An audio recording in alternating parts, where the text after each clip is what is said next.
Memoirs of the Court of Louis XIV, and of the Regency. Being the secret memoirs of the mother of the regent, Madame Elizabeth Charlotte of Bavaria, Duchesse d'Orléans. Complete. Illustration, book cover. Illustration, title page. Book 1. Preface.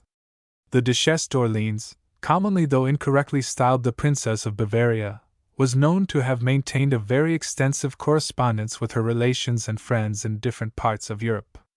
Nearly 800 of her letters, written to the Princess Wilhelmina Charlotte of Wales and the Duke Antoine Ulrich of Brunswick, were found amongst the papers left by the Duchess Elizabeth of Brunswick at her death, in 1767. These appeared to be so curious that the Court of Brunswick ordered Dupron, a privy councillor, to make extracts of such parts as were most interesting. A copy of his extracts was sent to France, where it remained a long time without being published. In 1788, however, an edition appeared, but so mutilated and disfigured, either through the prudence of the editor or the scissors of the censor, that the more piquant traits of the correspondence had entirely disappeared. The bold, original expressions of the German were modified and enfeebled by the timid translator, and all the names of individuals and families were suppressed, except when they carried with them no sort of responsibility. A great many passages of the original correspondence were omitted, while, to make up for the deficiencies, the editor inserted a quantity of pedantic and useless notes. In spite of all these faults, and the existence of more faithful editions, this translation was reprinted in 1807.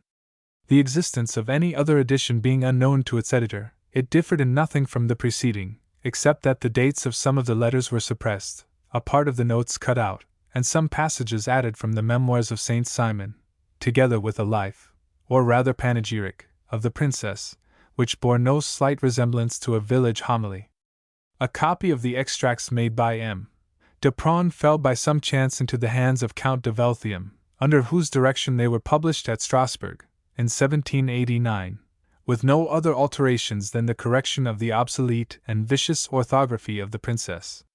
In 1789 a work was published at Danzig, in Germany, entitled Confessions of the Princess Elizabeth Charlotte of Orléans, extracted from her letters addressed, between the years 1702 and 1722, to her former governess, Madame de Harling, and her husband. The editor asserts that this correspondence amounted to nearly 400 letters. A great part of these are only repetitions of what she had before written to the Princess of Wales and the Duke of Brunswick. Since that period no new collections have appeared, although it is sufficiently well known that other manuscripts are in existence. In 1820 M.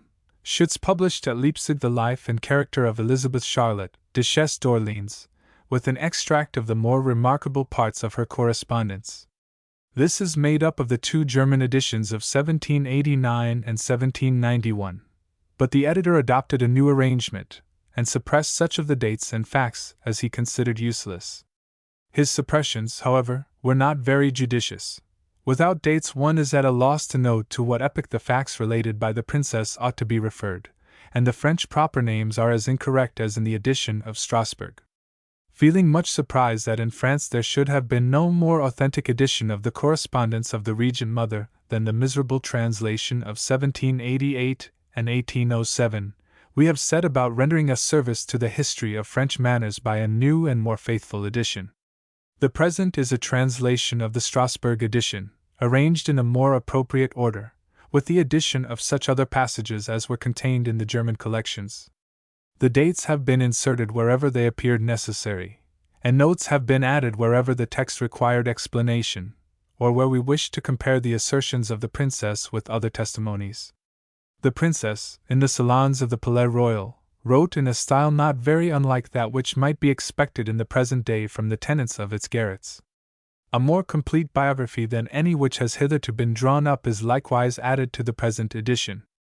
In other respects we have faithfully followed the original Strasbourg edition. The style of the Duchess will be sometimes found a little singular, and her chit-chat indiscreet and often audacious, but we cannot refuse our respect to the firmness and propriety with which she conducted herself in the midst of a hypocritical and corrupt court. The reader, however, must form his own judgment on the correspondence of this extraordinary woman.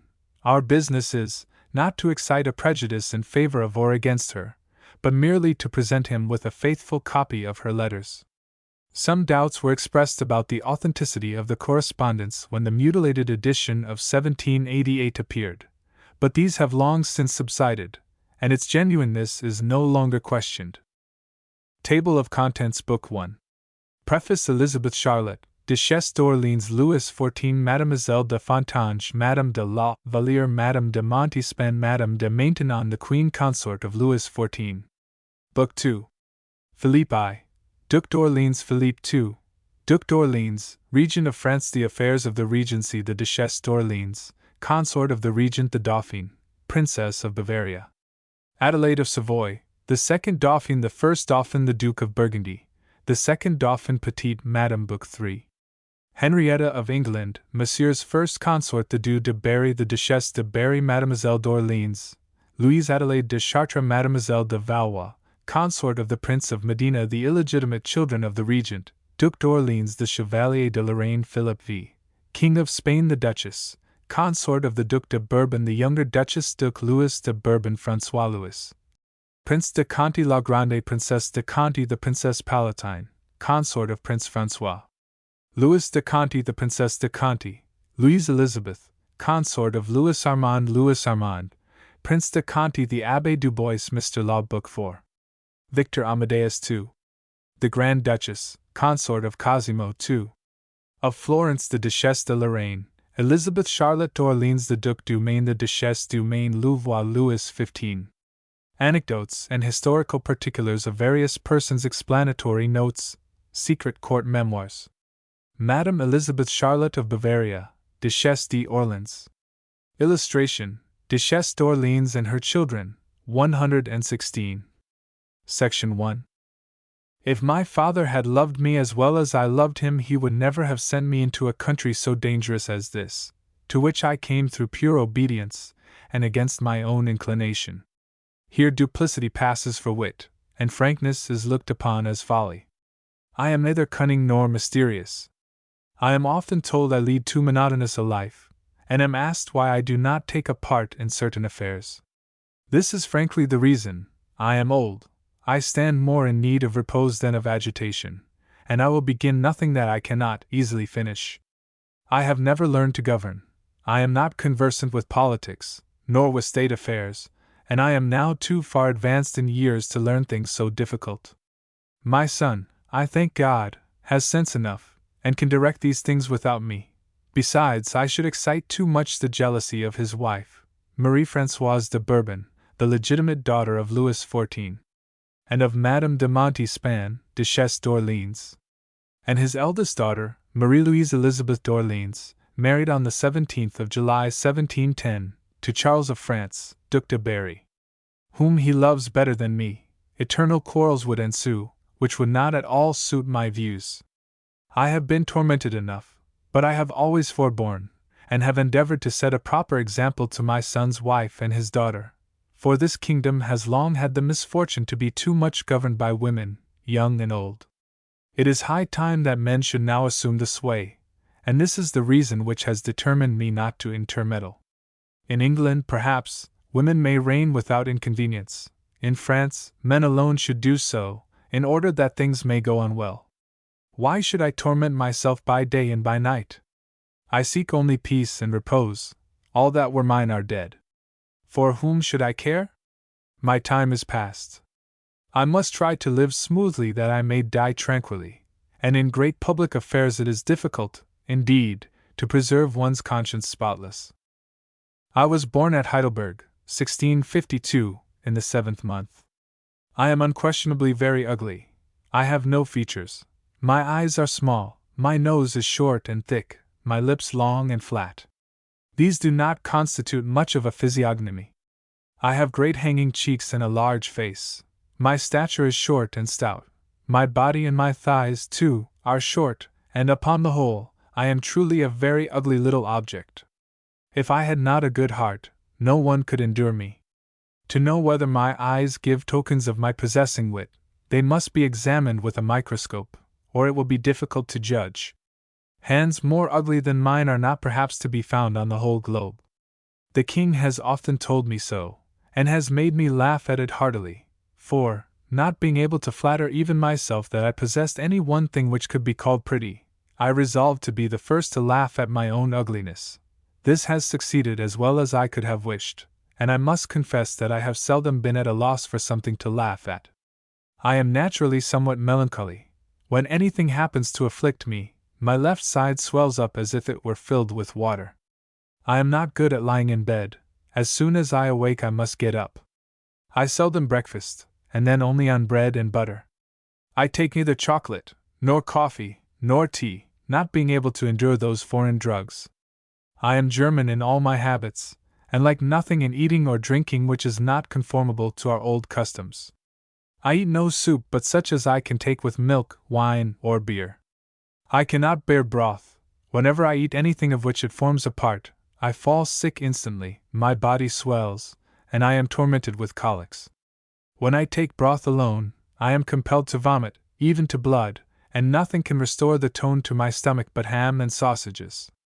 I never had anything like French manners, and I never could assume them, because I always considered it an honor to be born a German, and always cherished the maxims of my own country, which are seldom in favor here. In my youth I loved swords and guns much better than toys. I wished to be a boy, and this desire nearly cost me my life, for, having heard that Marie Germain had become a boy by dint of jumping, I took such terrible jumps that it is a miracle I did not, on 100 occasions, break my neck. I was very gay in my youth, for which reason I was called, in German, Roschenplattenecht. The Dauphins of Bavaria used to say, "My poor dear mamma," so she used always to address me. "Where do you pick up all the funny things you know?" I remember the birth of the King of England. George Louis, Duke of Brunswick-Hanover, born the 28th of May 1660, proclaimed King of England the 12th of August 1714, by the title of George I. As well as if it were only yesterday, 1720. I was curious and mischievous. They had put a doll in a rosemary bush for the purpose of making me believe it was the child of which my aunt Sophia of Bavaria, married, in 1658, to the Elector of Hanover, was the paternal aunt of Madame. She was the granddaughter of James I, and was thus declared the first in succession to the crown of England, by Act of Parliament, March 23, 1707. Had just lain in. At the same moment I heard the cries of the Electress, who was then in the pains of childbirth. This did not agree with the story which I had been told of the baby in the rosemary bush. I pretended, however, to believe it, but crept to my aunt's chamber as if I was playing at hide-and-seek with Little Below and Haxthausen, and concealed myself behind a screen which was placed before the door and near the chimney. When the newly born infant was brought to the fire I issued from my hiding-place. I deserved to be flogged, but in honor of the happy event I got quit for a scolding. The monks of the convent of Iburg, to revenge themselves for my having unintentionally betrayed them by telling their abbot that they had been fishing in a pond under my window, a thing expressly forbidden by the abbot, once poured out white wine for me instead of water. I said, "I do not know what is the matter with this water. The more of it I put into my wine the stronger it becomes." The monks replied that it was very good wine. When I got up from the table to go into the garden, I should have fallen into the pond if I had not been held up. I threw myself upon the ground and fell fast asleep immediately. I was then carried into my chamber and put to bed. I did not awake until 9 o'clock in the evening, when I remembered all that had passed. It was on a Holy Thursday. I complained to the abbot of the trick which had been played me by the monks, and they were put into prison. I have often been laughed at about this Holy Thursday. My aunt, our dear Electress of Hanover, being at The Hague, did not visit the Princess Royal. Maria Henrietta Stuart, daughter of Charles I, of England, and of Henriette Marie of France, married, in 1660, to William of Nassau, Prince of Orange. She lost her husband in 1660, and was left pregnant with William Henry of Nassau, Prince of Orange, and afterwards, by the Revolution of 1688, King of England. This princess was then preceptress of her son, the Stadtholder of Holland.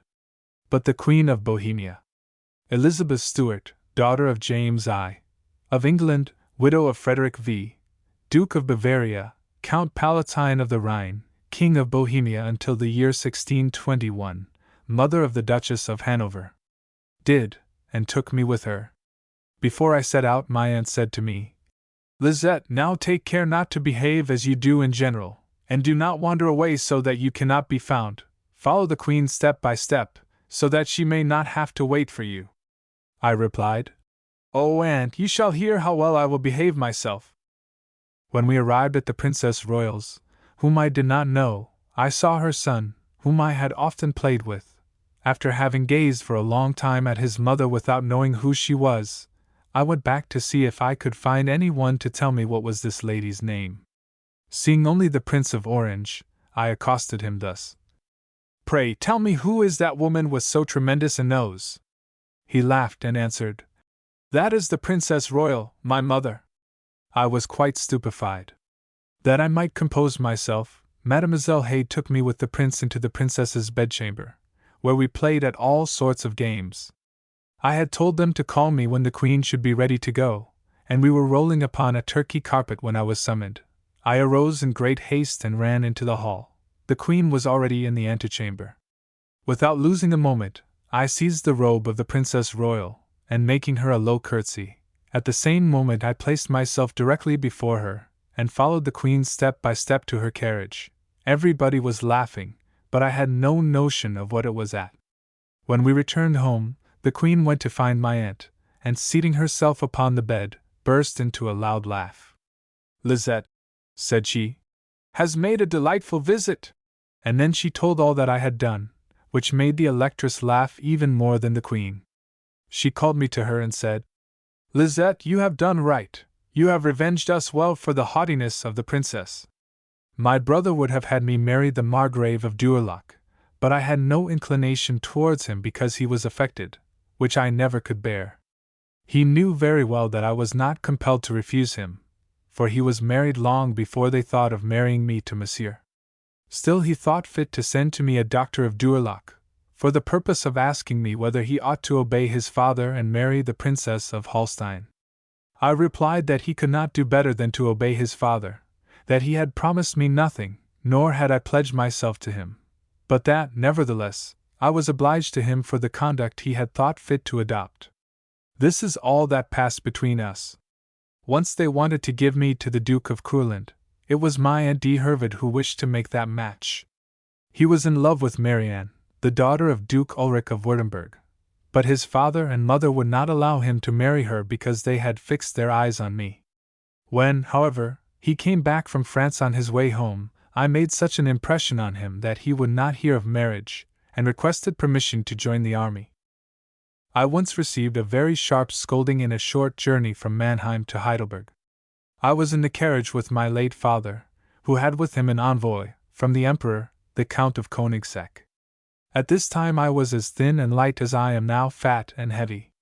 The jolting of the carriage threw me from my seat, and I fell upon the Count. It was not my fault, but I was nevertheless severely rebuked for it, for my father was not a man to be trifled with, and it was always necessary to be very circumspect in his presence. When I think of conflagrations I am seized with a shivering fit, for I remember how the Palatinate was ravaged for more than 3 months. Whenever I went to sleep I used to think I saw Heidelberg all in flames. Then I used to wake with a start, and I very narrowly escaped an illness in consequence of those outrages. The burning of the Palatinate in 1674, a horrible devastation commanded by Louis, and executed by Turenne. Upon my arrival in France I was made to hold a conference with 3 bishops. They all differed in their creeds, and so, taking the quintessence of their opinions, I formed a religion of my own. It was purely from the affection I bore to her that I refused to take precedence of our late Electress, but making always a wide distinction between her aide and the Duchess of Mecklenburg, as well as our Electress of Hanover, I did not hesitate to do so with respect to both the latter. I also would not take precedence of my mother. In my childhood I wished to bear her train, but she would never permit me. I have been treated ill ever since my marriage. This is in some degree the fault of the Princess Palatine, and de Gonzig, Princess Palatine, who took so active a part in the troubles of the Fronde, who prepared my marriage contract, and it is by the contract that the inheritance is governed. All persons bearing the title of Madam have pensions from the king, but as they have been of the same amount for a great many years past, they are no longer sufficient. I would willingly have married the Prince of Orange, for by that union I might have hoped to remain near my dear Electress of Hanover. Upon my arrival at Saint Germain, I felt as if I had fallen from the clouds. The Princess Palatine went to Paris and there fixed me. I put as good a face upon the affair as was possible.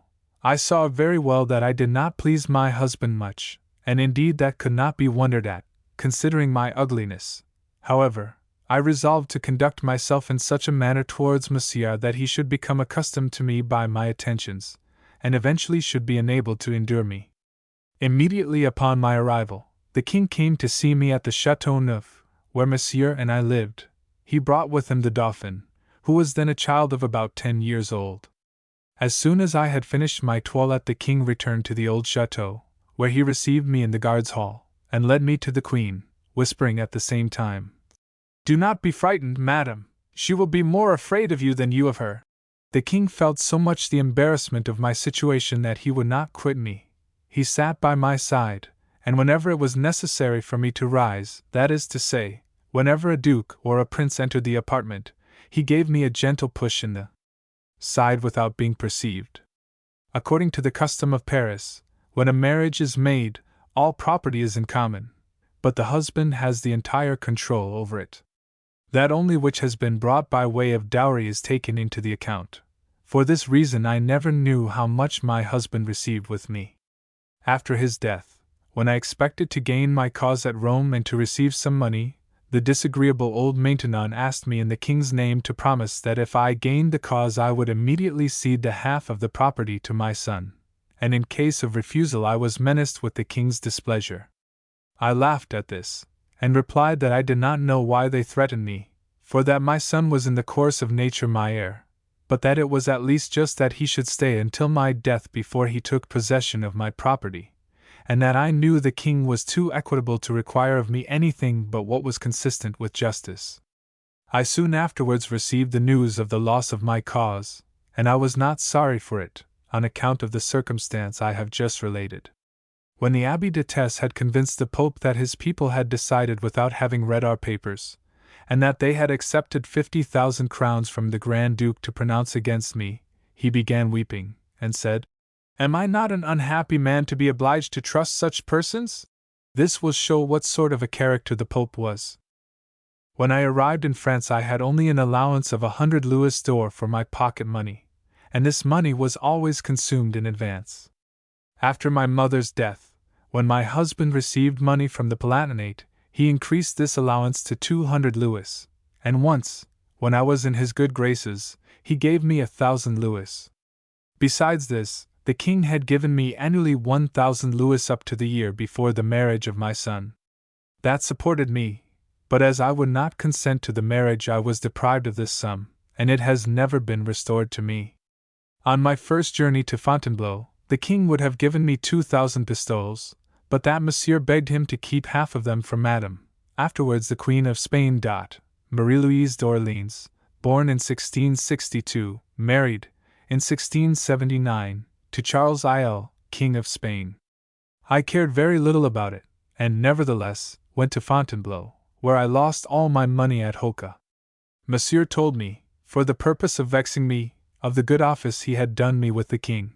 I only laughed at it, and told him that, if Madame had chosen to accept the 1,000 pistoles from my hands, I would very freely have given them to her. Monsieur was quite confused at this, and by way of repairing the offense he had committed, he took upon himself the payment of 600 louis d'or, which I had lost over and above the 1,000 pistoles. I received now only 456,000 francs, which is exactly consumed within the year. If they could have given me any less they would. I would not be thought to make claims to which I am not entitled, but it should be remembered that Monsieur has had the money of my family. I was very glad when, after the birth of my daughter, Elizabeth Charlotte d'Orléans, born in 1676, married, in 1697, to the Duc de Lorraine. Philippe d'Orléans, afterwards Regent of France, was born in 1674. There were no other children by this marriage. My husband proposed separate beds, for, to tell the truth, I was never very fond of having children. When he proposed it to me, I answered, "Yes, monsieur, I shall be very well contented with the arrangement, provided you do not hate me, and that you will continue to behave with some kindness to me." He promised, and we were very well satisfied with each other. It was, besides, very disagreeable to sleep with monsieur. He could not bear any one to touch him when he was asleep, so that I was obliged to lie on the very edge of the bed, whence it sometimes happened that I fell out like a sack. I was therefore enchanted when monsieur proposed to me in friendly terms, and without any anger, to lie in separate rooms. I obeyed the late monsieur by not troubling him with my embraces, and always conducted myself towards him with respect and submission.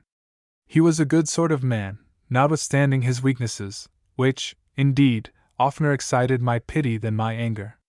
I must confess that I did occasionally express some impatience, but when he begged pardon, it was all forgotten. Madame de Fines had a considerable stock of wit, and was a great joker. Her tongue spared no one but me. Perceiving that she treated the king and monsieur with as little ceremony as any other persons, I took her by the hand one day, and leading her apart, I said to her, "Madame, you are very agreeable. You have a great deal of wit, and the manner in which you display it is pleasant to the king and monsieur, because they are accustomed to you, but to me, who am but just arrived, I cannot say that I like it. When any persons entertain themselves at my expense, I cannot help being very angry, and it is for this reason that I am going to give you a little advice. If you spare me, we shall be mighty good friends, but if you treat me as I see you treat others, I shall say nothing to you. I shall, nevertheless, complain of you to your husband, and if he does not restrain you, I shall dismiss him." He was my equerry in ordinary. She promised never to speak of me, and she kept her word. Monsieur often said to me, "How does it happen that Madame de Fines never says anything severe of you?" I answered, "Because she loves me." I would not tell him what I had done, for he would immediately have excited her to attack me. I was called sometimes Sir Pacifique, because I did all in my power to maintain harmony between monsieur and his cousins, La Grande Mademoiselle Anne-Marie Louise d'Orléans, Duchesse de Montpensier, and Marguerite Louise d'Orléans, Duchess of Tuscany, daughters of Gaston, Duc d'Orléans, but by different wives, and La Grande Duchesse Charlotte Leonore Madeleine de la Motte Houdancourt, Duchesse de Ventadour. She was gouvernante to Louis XV. They quarreled very frequently, and always like children, for the slightest trifles. Madame de Ventadour was my maid of honor for at least 16 years. She did not quit me until 2 years after the death of my husband, and then it was by a contrivance of old Maintenon. She wished to annoy me because she knew I was attached to this lady, who was good and amiable, but not very cunning. Old Maintenon succeeded in depriving me of her by means of promises and threats, which were conveyed by Soubise, whose son had married Madame de Ventadour's daughter, and who was an artful woman. By way of recompense she was made gouvernante. They tried, also, to deprive me of Madame de Châteautier. The old woman employed all her power there, too, but Madame de Châteautier remained faithful to me, without telling of these attempts, which I learned from another source. Madame de Monaco might, perhaps, be fond of forming very close attachments of her own sex, and Madame de Maintenon would have put me on the same footing, but she did not succeed, and was so much vexed at her disappointment that she wept. Afterwards she wanted to make me in love with the Chevalier de Vendôme, and this project succeeded no better than the other. She often said she could not think of what disposition I must be, since I care neither for men nor women, and that the German nation must be colder than any other. I like persons of that cool temperament. The poor Dauphin of Bavaria used to send all the young coxcombs of the court to me, knowing that I detested such persons, and would be nearly choked with laughter at seeing the discontented air with which I talked to them. Falsehood and superstition were never to my taste. The king was in the habit of saying, "Madame cannot endure unequal marriages, she always ridicules them." Although there are some most delightful walks at Versailles, no one went out either on foot or in carriages but myself. The king observed this, and said, "You are the only one who enjoys the beauties of Versailles." All my life, Even from my earliest years, I thought myself so ugly that I did not like to be looked at. I therefore cared little for dress, because jewels and decoration attract attention. As Monsieur loved to be covered with diamonds, it was fortunate that I did not regard them, for, otherwise, we should have quarreled about who was to wear them. On grand occasions Monsieur used formerly to make me dress in red. I did so, but much against my inclination, for I always hated whatever was inconvenient to me. He always ordered my dresses, and even used to paint my cheeks himself. I made the Countess of Soissons laugh very heartily once. She said to me, "How is it, madam, that you never look in a mirror when you pass it, as everybody else does?" I answered, "Because I have too great a regard for myself to be fond of seeing myself look as ugly as I really am." I was always attached to the king, and when he did anything disagreeable to me it was generally to please Monsieur, whose favorites and my enemies did all they could to embroil me with him, and through his means with the king, that I might not be able to denounce them. It was natural enough that the king should be more inclined to please his brother than me, but when Monsieur's conscience reproached him, he repented of having done me ill offices with the king, and he confessed this to the king. His Majesty would then come to us again immediately, notwithstanding the malicious contrivances of old Maintenon. I have always had my own household, although during Monsieur's life I was not the mistress of it, because all his favorites derived a share of profit from it. Thus no one could buy any employment in my establishment without a bribe to Regency, to the Chevalier de Lorraine, to Coquard, or to M. Spide. I troubled myself little about these persons. So long as they continued to behave with proper respect towards me, I let them alone. But when they presumed to ridicule me, or to give me any trouble, I set them to rights without hesitation and as they deserved. Finding that Madame la Marquise de Clermont was attached to me, they removed her, and they placed my daughter under the care of Madame la Marquise de Regency, the creature of my bitterest enemy, the Chevalier de Lorraine, whose mistress was the elder sister of this very Regency. It may be imagined how fit an example such a woman was for my daughter, but all my prayers, all my remonstrances, were in vain. Madame de Montespan said to me one day that it was a shame I had no ambition, and would not take part in anything. I replied, "If a person should have intrigued assiduously to become madam, could not her son permit her to enjoy that rank peaceably? Well, then, fancy that I have become so by such means, and leave me to repose." "You are obstinate," said she. "No, madam," I answered, "but I love quiet, and I look upon all your ambition to be pure vanity." I thought she would have burst with spite, so angry was she. She, however, continued, "But make the attempt, and we will assist you."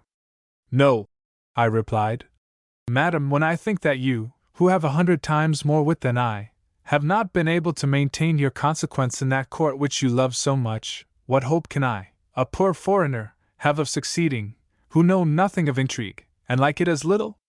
She was quite mortified. "Go along," she said. "You are good for nothing." Old Maintenon and her party had instilled into the Dauphin a deep hatred against me. By their direction she often said very impertinent things to me. They hoped that I should resent them to the Dauphin in such manner as to afford her reason to complain to the king of me, and thus draw his displeasure upon me.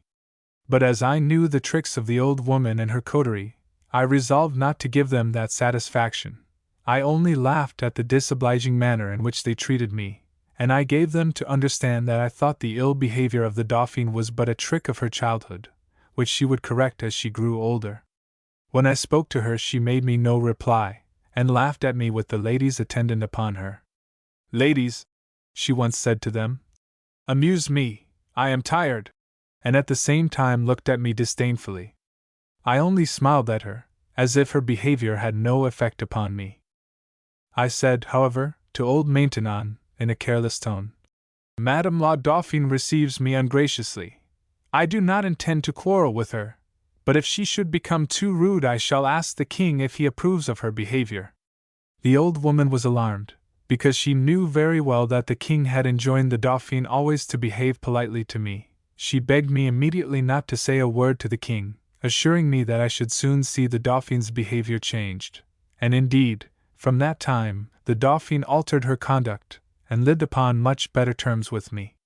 If I had complained to the king of the ill treatment I received from the Dauphin, he would have been very angry, but she would not have hated me the less, and she and her old aunt would have formed means to repay me double. Ratzenhausen has the good fortune to be sprung from a very good family. The king was always glad to see her, because she made him laugh. She also diverted the Dauphin, and Madame de Berry liked her much, and made her visit her frequently. It is not surprising that we should be good friends.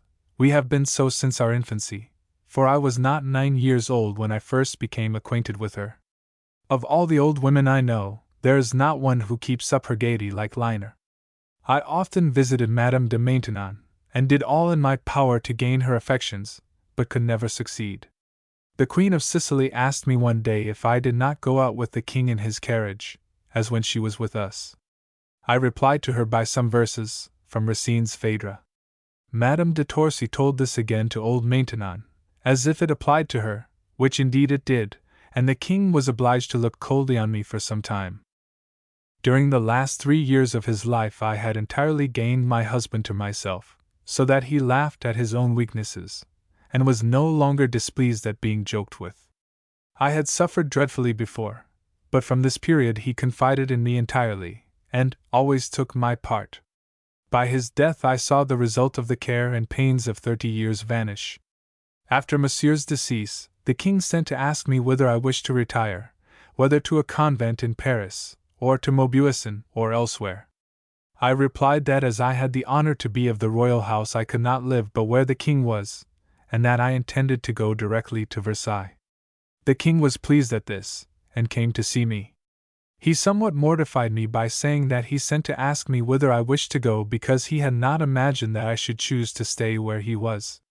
I replied that I did not know who could have told His Majesty anything so false and injurious, and that I had a much more sincere respect and attachment for His Majesty than those who had thus falsely accused me.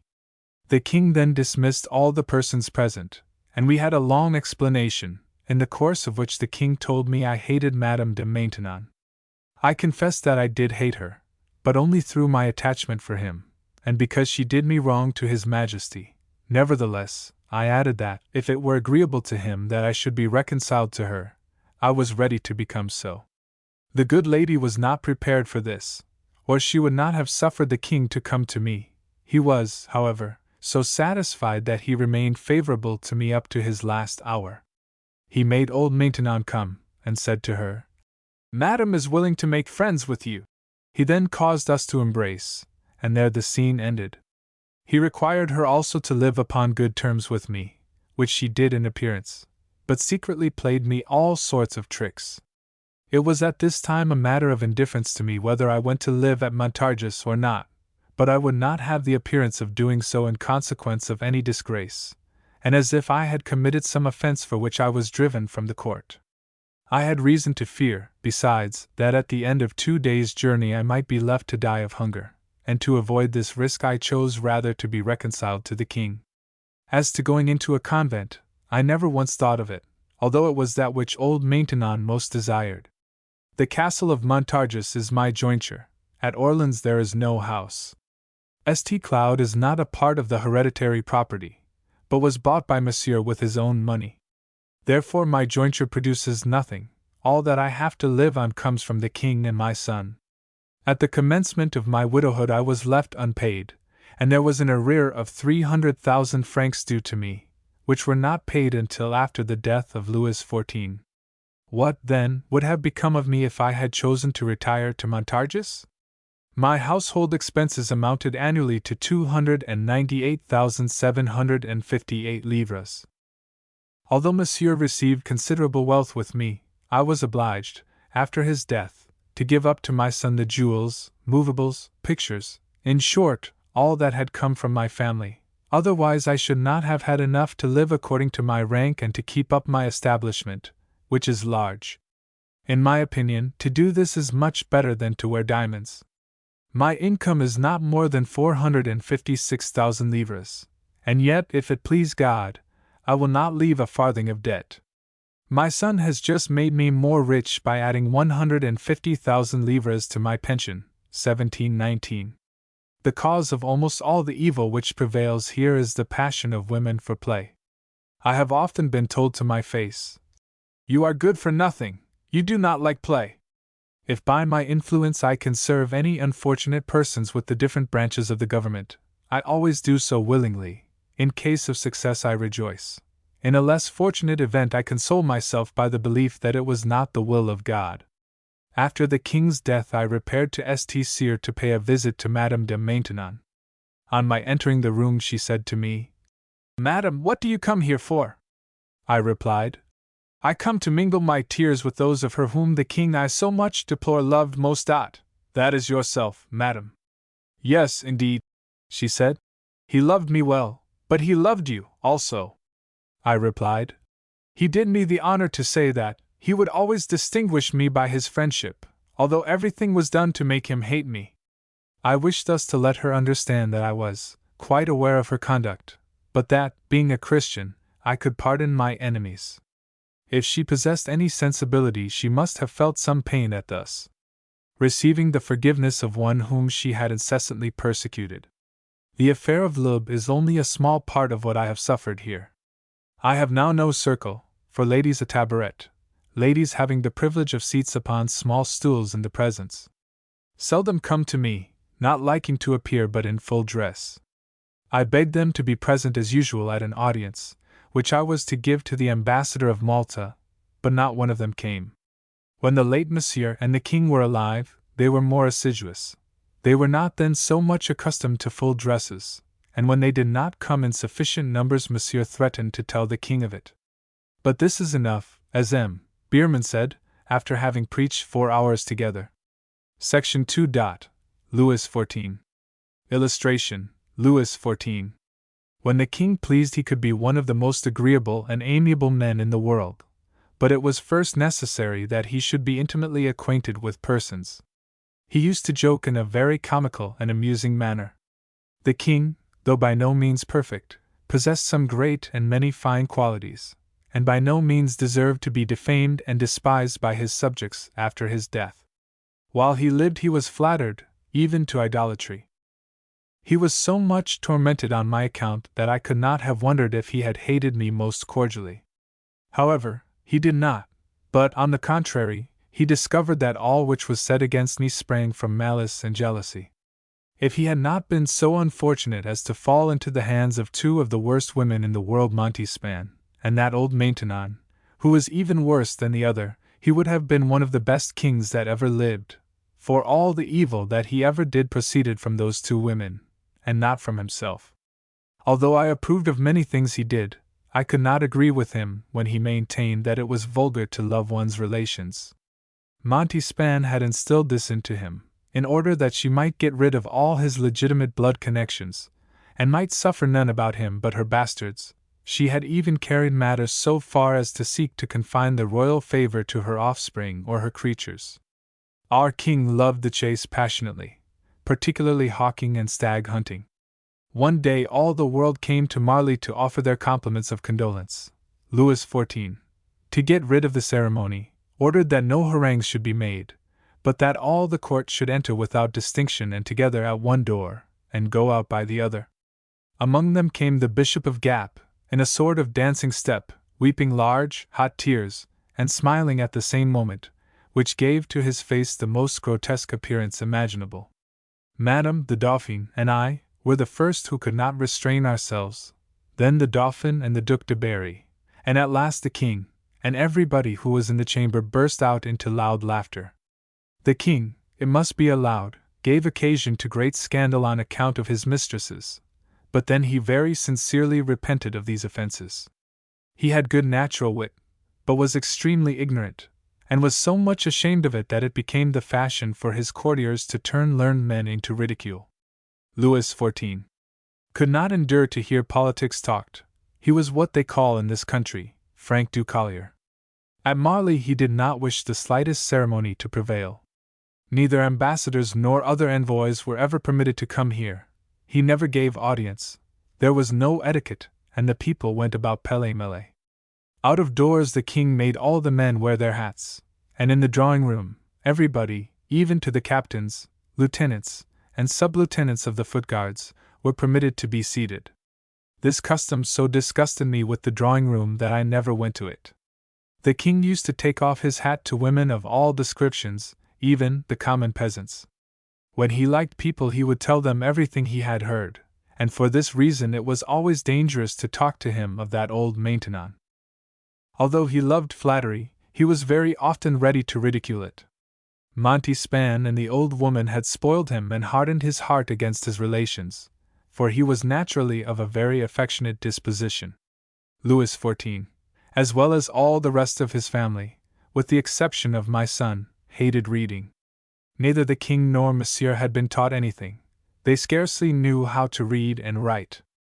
The king was the most polite man in his kingdom, but his son and his grandchildren were the most rude. In his youth he had played in the comedy of Les Visionnaires, which he knew by heart, and in which he acted better than the comedians.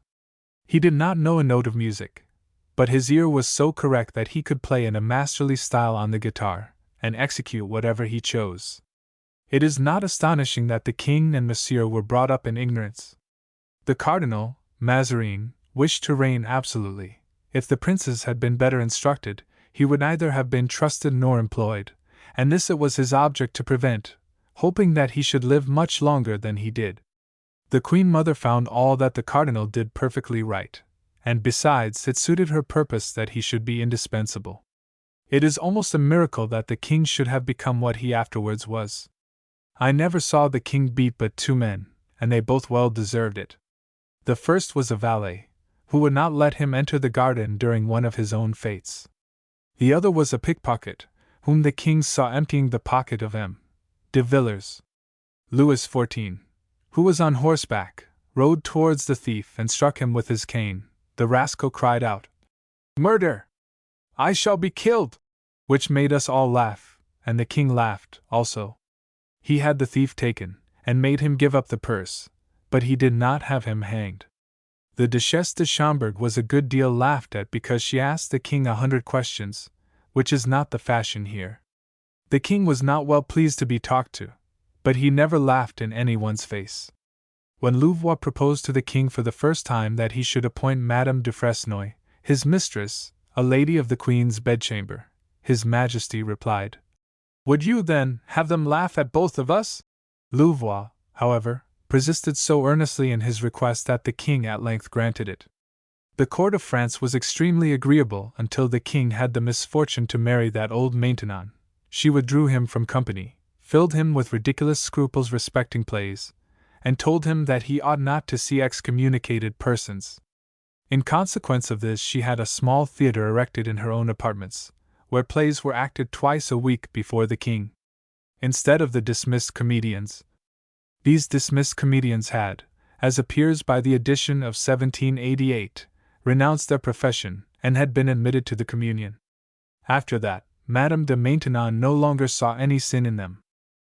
She had the Dauphin, my son, the Duc de Berry, and her own nieces, to play. In her opinion this was much better than the real comedians. The king, instead of occupying his usual place, was seated behind me in a corner, near Madame de Maintenon. This arrangement spoilt all, for the consequence was that few people saw him, and the court was almost deserted. Maintenon told me that the king said to her, "Now that I am old my children get tired of me and are delighted to find any opportunity of fixing me here and going elsewhere for their own amusement. Madame alone stays, and I see that she is glad to be with me still." But she did not tell me that she had done all in her power to persuade him of the contrary, and that the king spoke thus by way of reproaching her for the lies she had invented about me. I learned that afterwards from others. If the king had been my father I could not have loved him more than I did. I was always pleased to be with him. He was fond of the German soldiers, and said that the German horsemen displayed more grace in the saddle than those of any other nation. When the king had a design to punish certain libertines, Fagon, Guy Crescent Fagon, appointed the king's chief physician in 1693, died in 1718. Had an amusing conversation with him. He said, "Folks made love long before you came into the world, and they will always continue to do so. You cannot prevent them, and when I hear preachers talking in the pulpit and railing against such as yield to the influence of passion, I think it is very much as if I should say to my physical patients, you must not cough, it is very wrong to spit. Young folks are full of humors, which must be dispersed by one way or another. The king could not refrain from laughing. He was only superstitious in religious matters, for example, with respect to the miracles of the Virgin, etc. He had been taught to believe that to make friends with his brother was a great political stroke and a fine state device, that it made a part of what is called to reign well. Since the time of this king it has not been the custom for ladies to talk of the affairs of the state. If the king heard that any one had spoken ill of him, he displayed a proud resentment towards the offender, otherwise it was impossible to be more polite and affable than he was.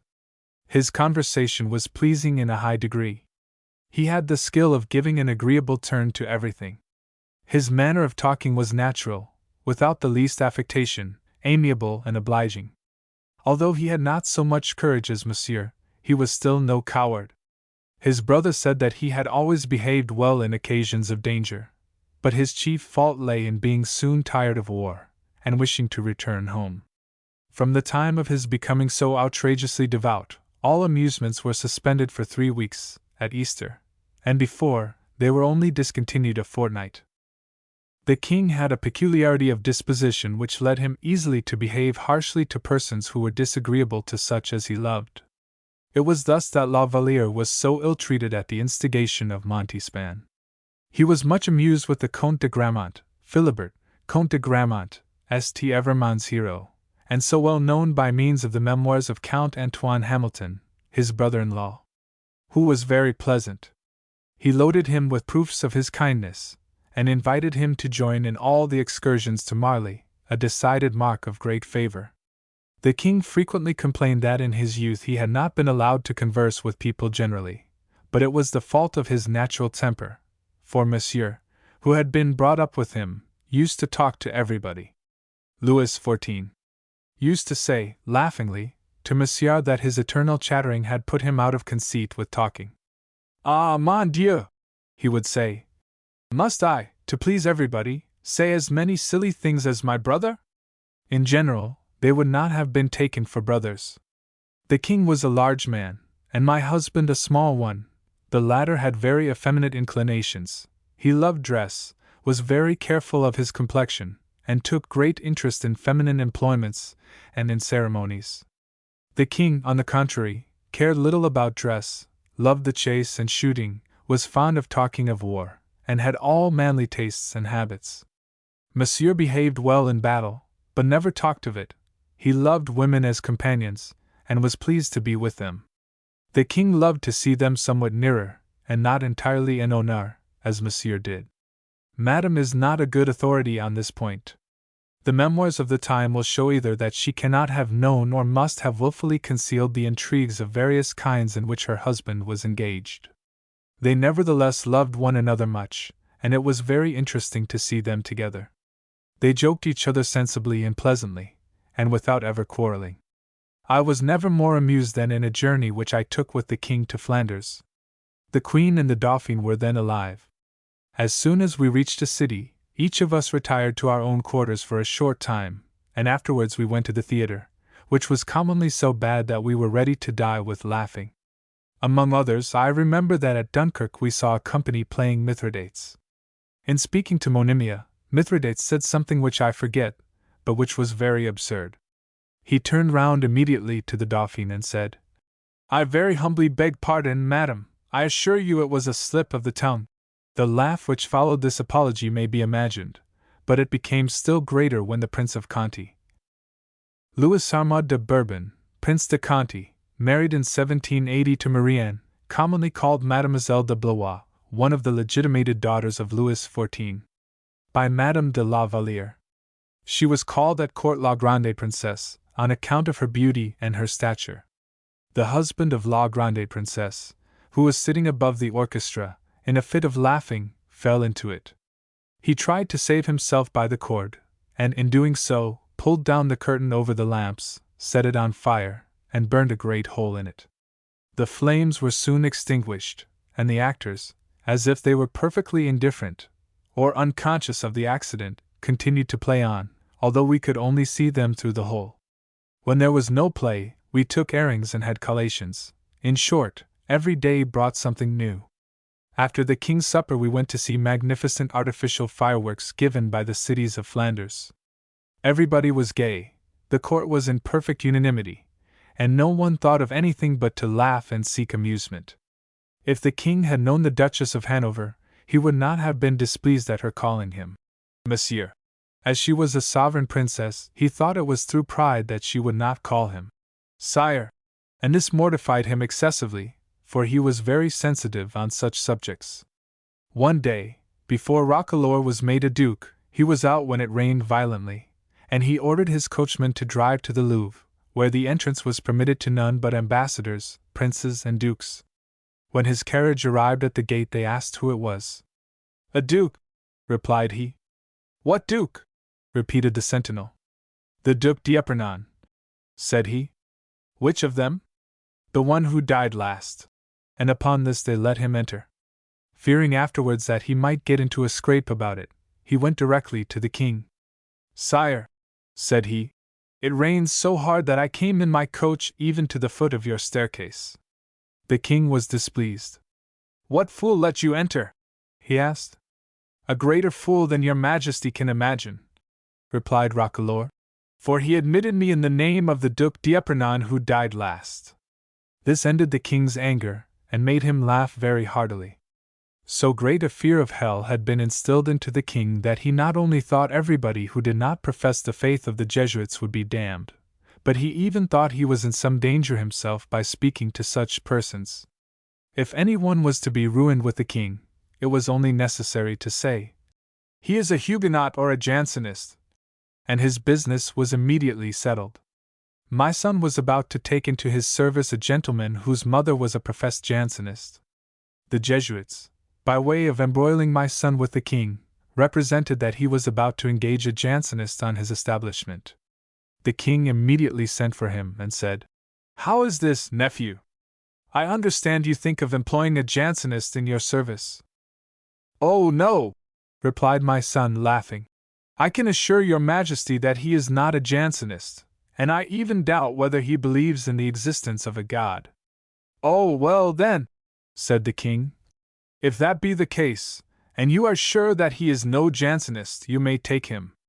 It is impossible for a man to be more ignorant of religion than the king was. I cannot understand how his mother, the queen, could have brought him up with so little knowledge on this subject. He believed all that the priest said to him, as if it came from God himself. That old Maintenon and Père Lachaise had persuaded him that all the sins he had committed with Madame de Montespan would be pardoned if he persecuted and extirpated the professors of the Reformed religion, and that this was the only path to heaven. The poor king believed it fervently, for he had never seen a Bible in his life, and immediately after this the persecution commenced. He knew no more of religion than what his confessors chose to tell him, and they had made him believe that it was not lawful to investigate in matters of religion, but that the reason should be prostrated in order to gain heaven. He was, however, earnest enough himself, and it was not his fault that hypocrisy reigned at court. The old Maintenon had forced people to assume it. It was formerly the custom to swear horridly on all occasions. The king detested this practice, and soon abolished it. He was very capable of gratitude, but neither his children nor his grandchildren were. He could not bear to be made to wait for anything. He said that by means of chains of gold he could obtain anything he wished from the ministers at Vienna. He could not forgive the French ladies for affecting English fashions. He used often to joke about it, and particularly in the conversation which he addressed to me, expecting that I would take it up and tease the princesses. To amuse him, I sometimes said whatever came into my head, without the least ceremony, and often made him laugh heartily. Reversi was the only game at which the king played, and which he liked. When he did not like openly to reprove any person, he would address himself to me, for he knew that I never restrained myself in conversation, and that amused him infinitely. At table, he was almost obliged to talk to me, for the others scarcely said a word. In the cabinet, after supper, there were none but the Duchess, and of Bavaria, wife of Henri Jules, Duc de Bourbon, son of the great Condé. She bore the title of Madame la Princesse after his death. and I who spoke to him.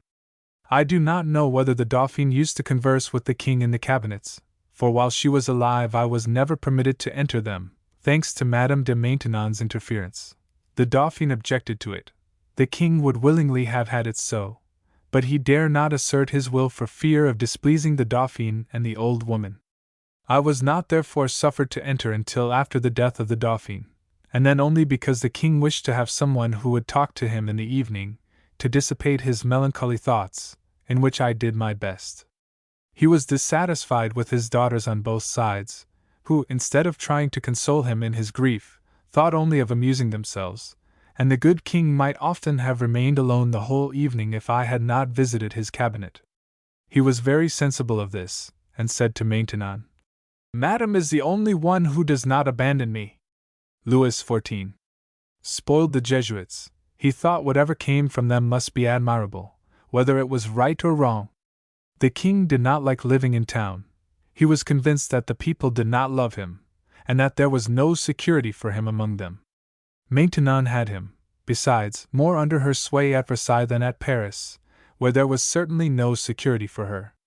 She was universally detested there, and whenever she went out in a carriage the populace shouted loud threats against her, so that at last she dared not appear in public.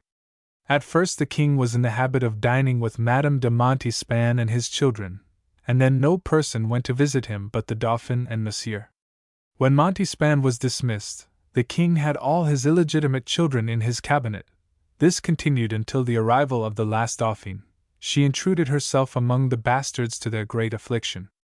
When the Duchess Louise Françoise, commonly called Mademoiselle de Nantes, the legitimated daughter of Madame de Montespan and the king, was married to the Duc de Bourbon in 1685. Became the favorite of the Dauphin, she begged that no other persons of the royal house might have access to the cabinet, and therefore my request for admission, although not refused, was never granted until after the death of the Dauphin and Dauphine. The latter accompanied the king to places where I did not, and could not go, for she even went with him upon occasions when decency ought to have forbidden her presence. Maintenon did the same thing, for the purpose of having an opportunity of talking to the king in secret. Louis XIV loved the young Dauphin so well that he dared refuse her nothing, and Maintenon had so violent a hatred against me that she was ready to do me all the mischief in her power. What could the king do against the inclinations of his son and his granddaughter? They would have looked cross, and that would have grieved him. I had no inclination to cause him any vexation, and therefore preferred exercising my own patience. When I had anything to say to the king, I requested a private audience, which threw them all into despair, and furnished me with a good laugh in my sleeve. The king was so much devoted to the old usages of the royal palace that he would not for the world have departed from them. Madame de Fines was in the habit of saying that the royal family adhered so strictly to their habits and customs that the Queen of England died with a toget on her head, that is, a little cap which is put upon children when they go to bed. When the king denied anything it was not permitted to argue with him. What he commanded must be done quickly, and without reply. He was too much accustomed to "such is our good pleasure" to endure any contradiction. He was always kind and generous when he acted from his own impulses. He never thought that his last will would be observed, and he said to several people, "They have made me sign a will and some other papers. I have done it for the sake of being quiet, but I know very well that it will not stand good." The good king was old. He stood in need of repose, and he could not enjoy it by any other means than by doing whatever that old Maintenon wished. Thus it was that this artful hussy always accomplished her ends. The king used always to call the Duc de Verneuil his uncle. It has been said and believed that Louis XIV retired from the war against Holland through pure generosity, but I know, as well as I know my own name, that he came back solely for the purpose of seeing Madame de Montespan, and to stay with her. I know also many examples of great events, which in history have been attributed to policy or ambition, but which have originated from the most insignificant trifles. It has been said it was our king's ambition that made him resolve to become the master of the world, and that it was for this he commenced the Dutch war. But I know from an indisputable source that it was entered upon only because M. de Leon, then Minister of State, was jealous of Prince William of Furstenberg, who had an intrigue with his wife, of which he had been apprised. It was this that caused him to engage in those quarrels which afterwards produced the war. It was not surprising that the king was insensible to the scarcity which prevailed, for in the first place he had seen nothing of it, and in the second, he had been told that all the reports which had reached him were falsehoods, and that they were in no respect true. Old Maintenon invented this plan for getting money, for she had bought up all the corn, for the purpose of retailing it at a high price. This does not sound like M. Maintenon. D.W. Everybody had been requested to say nothing about it to the king, lest it should kill him with vexation. The king loved my son as well as his own, but he cared little for the girls. He was very fond of Monsieur, and he had reason to be so. Never did a child pay a more implicit obedience to its parents than did Monsieur to the king. It was a real veneration, and the Dauphin, too, had for him a veneration, affection and submission such as never son had for a father. The king was inconsolable for his death. He never had much regard for the Duke of Burgundy. The old sorceress, Maintenon, had slandered him to the king, and made the latter believe that he was of an ambitious temper, and was impatient at the king's living so long. She did this in order that if the prince should one day open his eyes, and perceive the manner in which his wife had been educated, his complaints might have no effect with the king, which really took place. Louis XIV. At last thought everything that the Dauphin of Burgundy did was quite charming. Old Maintenon made him believe that her only aim was to divert him. This old woman was to him both the law and the prophets.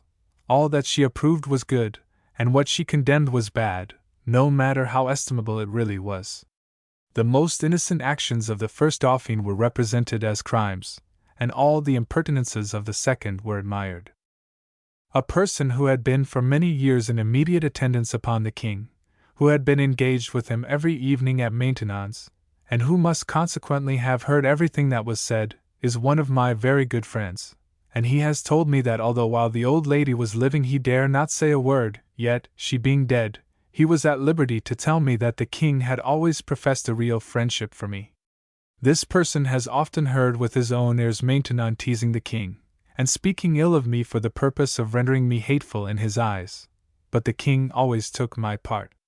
It was in reference to this, I have no doubt, that the king said to me on his deathbed, "They have done all they could to make me hate you, madam, but they have not succeeded." He added that he had always known me too well to believe their calumnies. While he spoke thus, the old woman stood by with so guilty an air that I could not doubt they had proceeded from her. Monsieur often took a pleasure in diminishing or depriving me of the king's favor, and the king was not sorry for some little occasions to blame Monsieur. He told me once that he had embroiled me with Monsieur by policy. I was alarmed, and said immediately, "Perhaps your Majesty may do the same thing again." The king laughed and said, "No, if I had intended to do so I should not have told you of it, and to say the truth, I had some scruples about it, and have resolved never to do so again." Upon the death of one of his children, the king asked of his old medical attendant, M. Guenaud, "Pray, how does it happen that my illegitimate children are healthy and live, while all the queen's children are so delicate and always die?" "Sire," replied Guenaud, "it is because the queen has only the rinsings of the glass." He always slept in the queen's bed, but did not always accommodate himself to the Spanish temperament of that princess, so that the queen knew he had been elsewhere. The king, nevertheless, had always great consideration for her, and made his mistresses treat her with all becoming respect. He loved her for her virtue, and for the sincere affection she bore to him, notwithstanding his infidelity. He was much affected at her death, but 4 days afterwards, by the chattering of old Maintenon, he was consoled. A few days afterwards we went to Fontainebleau, and expected to find the king in an ill humor, and that we should be scolded. But, on the contrary, he was very gay. When the king returned from a journey we were all obliged to be at the carriage as he got out, for the purpose of accompanying him to his apartments. While Louis XIV. was young all the women were running after him, but he renounced this sort of life when he flattered himself that he had grown devout. His motive was, Madame de Maintenon watched him so narrowly that he could not, dare not, look at anyone. She disgusted him with everybody else that she might have him to herself, and this, too, under the pretext of taking care of his soul. Madame de Calonne had a great share of wit, and our king was so much in love with her that if her uncle, the cardinal, had consented, he would certainly have married her. Cardinal Mazarin, although in every other respect a worthless person, deserved to be praised for having opposed this marriage. He sent his niece into Italy. When she was setting out, the king wept violently. Madame de Calonne said to him, "You are a king, you weep, and yet I go." This was saying a great deal in a few words. As to the Comtesse de Soissons, the king had always more of friendship than of love for her. He made her very considerable presents, the least of which was to the amount of 2,000 louis. Madame de Lutters, the king's mistress, was an agreeable person. She had been maid of honor to Monsieur's first wife, Henrietta of England, and after her death she entered the queen's service. But when these places were afterwards abolished, Monsieur took back Lutters and Dampierre, the two ladies of honor he had given to the queen. The former was called Madame, because she was canoness of a chapter at Lorraine. It is said that the king never observed her beauty while she was with the queen, and that it was not until she was with me that he fell in love with her. Her reign lasted only 2 years. Montespan told the king that Lutters had certain ringworms upon her body, caused by a poison that had been given her in her youth by Madame de Cantacroix. At 12 or 13 years of age, she had inspired the old Duc de Lorraine with so violent a passion that he resolved to marry her at all events. The poison caused eruptions, covered her with ringworms from head to foot, and prevented the marriage. She was cured so well as to preserve the beauty of her figure, but she was always subject to occasional eruptions. Although now, 1718, more than 70 years old, she is still beautiful. She has as fine features as can be seen, but a very disagreeable manner of speaking. She lisps horribly. She is, however, a good sort of person.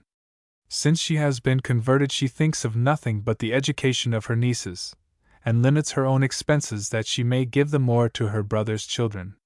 She is in a convent at Nancy, which she is at liberty to quit when she pleases. She, as well as her nieces, enjoy pensions from the king. I have seen Beauvais, that femme de chambre of the Queen Mother, a one-eyed creature, who is said to have first taught the king the art of intriguing. She was perfectly acquainted with all its mysteries, and had led a very profligate life. She lived several years after my arrival in France.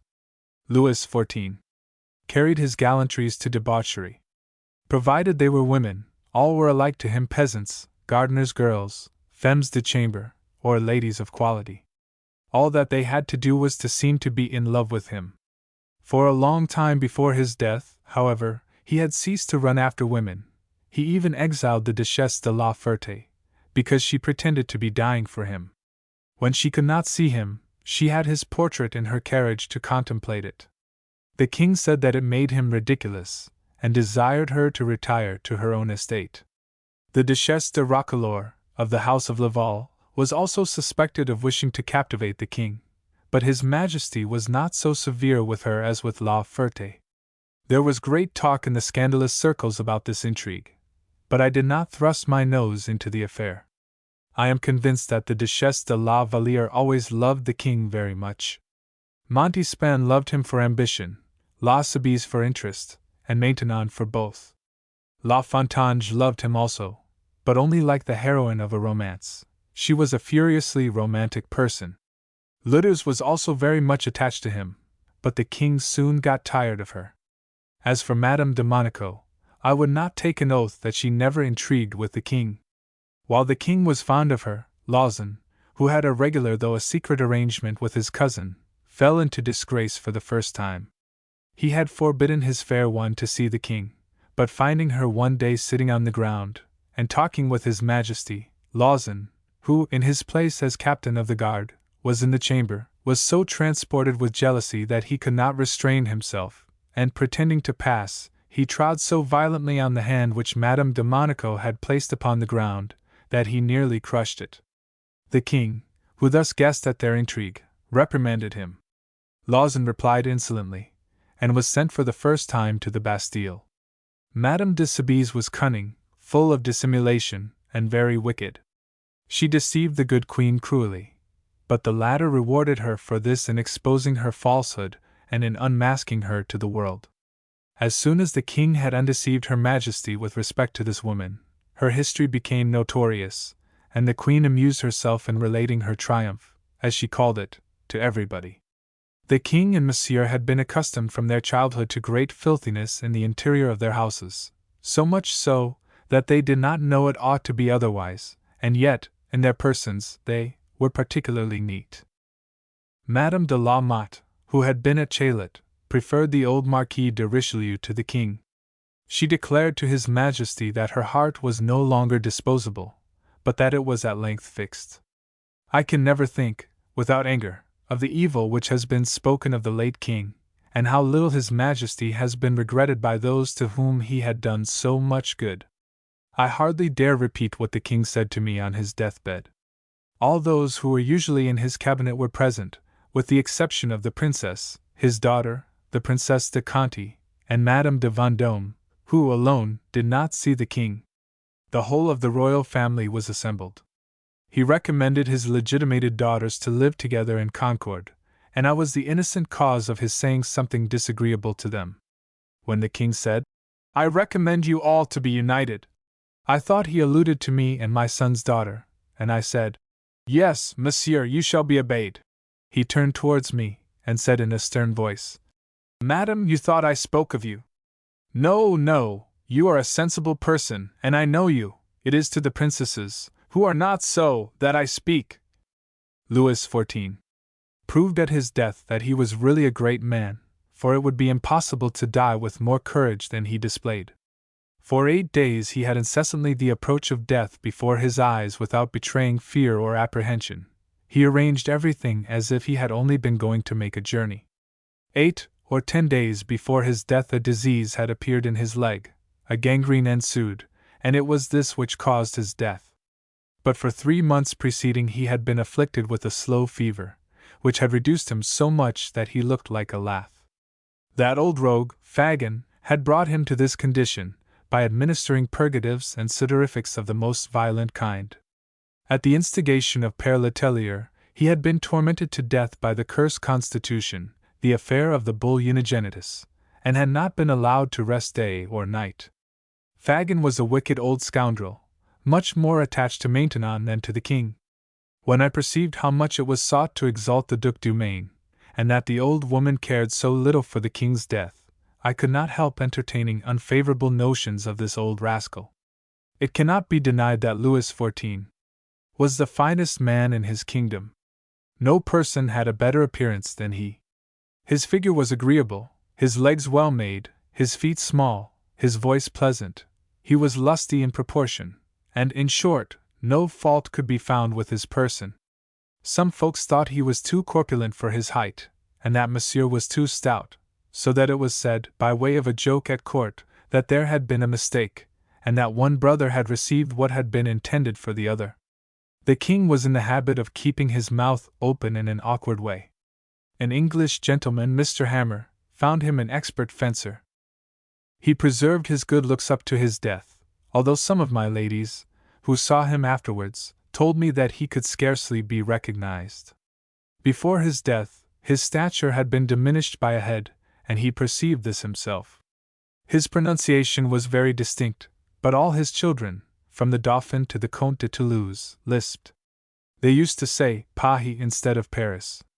In general, the king would have no persons at his table but members of the royal family. As for the princesses of the blood, there were so many of them that the ordinary table would not have held them, and indeed, when we were all there, it was quite full. The king used to sit in the middle, and had the Dauphin and the Duke of Burgundy at his right, and the Dauphine and the Duchesse de Berry on his left. On one of the sides Monsieur and I sat, and on the other, my son and his wife. The other parts of the table were reserved for the noblemen in waiting, who did not take their places behind the king, but opposite to him. When the princesses of the blood or any other ladies were received at the king's table, we were waited on, not by noblemen, but by other officers of the king's household, who stood behind like pages. The king upon such occasions was waited on by his chief maître d'hôtel. The pages never waited at the king's table, but on journeys, and then upon no person but the king. The royal family had persons to attend them who were not noble. Formerly all the king's officers, such as the butler, the cupbearer, etc., etc., were persons of rank, but afterwards, the nobility becoming poor could not afford to buy the high offices, and they fell, of necessity, into the hands of more wealthy citizens who could pay for them. The king, the late Monsieur the Dauphin, and the Duc de Berry were great eaters. I have often seen the king eat 4 platefuls of different soups, a whole pheasant, a partridge, a plateful of salad, mutton hashed with garlic, 2 good-sized slices of ham, a dish of pastry, and afterwards fruit and sweetmeats. The king and Monsieur were very fond of hard eggs. Louis XIV understood perfectly the art of satisfying people even while he reproved their requests. His manners were most affable, and he spoke with so much politeness as to win all hearts. Section 3. Mademoiselle de Fontanges. I had a maid of honor whose name was Beauvais. She was a very well-disposed person. The king fell in love with her, but she remained firm against all his attempts. He then turned his attention to her companion, Fontanges, who was also very pretty, but not very sensible. When he first saw her he said, "There is a wolf that will not eat me." And yet he became very fond of her soon afterwards. Before she came to me she had dreamt all that was to befall her, and a pious Capuchin explained her dream to her. She told me of it herself long before she became the king's mistress. She dreamt that she had ascended a high mountain, and having reached the summit, she was dazzled by an exceedingly bright cloud. Then on a sudden she found herself in such profound darkness that her terror at this accident awoke her. When she told her confessor, he said to her, "Take care of yourself. That mountain is the court, where some distinction awaits you. It will, however, be but of short duration. If you abandon your God, he will forsake you and you will fall into eternal darkness." There is no doubt that Fontanges died by poison. She accused Montespan of being the cause of her death. A servant who had been bribed by that favorite destroyed her, and some of her people by means of poison mixed with milk. 2 of them died with her, and said publicly that they had been poisoned. Fontanges was a stupid little creature, but she had a very good heart. She was very red-haired, but beautiful as an angel from head to foot. Section 4. Madame de la Vallière. When one of Madame de Montespan's children died, the king was deeply affected, but he was not so at the death of the poor Comte de Vermandois, the son of la Vallière. He could not bear him, because Montespan and that old Maintenon had made him believe the youth was not his but the Duc de Lauzun's child. It had been well if all the king's reputed children had been as surely his as this was. Madame de la Vallière was no light mistress, as her unwavering penitence sufficiently proved. She was an amiable, gentle, kind, and tender woman. Ambition formed no part of her love for the king. She had a real passion for him, and never loved any other person. It was at Montespan's instigation that the king behaved so ill to her. The poor creature's heart was broken, but she imagined that she could not make a sacrifice more agreeable to God than that which had been the cause of her errors, and thought that her repentance ought to proceed from the same source as her crime. She therefore remained, by way of self-mortification, with Montespan, who, having a great portion of wit, did not scruple to ridicule her publicly, behaved extremely ill to her, and obliged the king to do the same.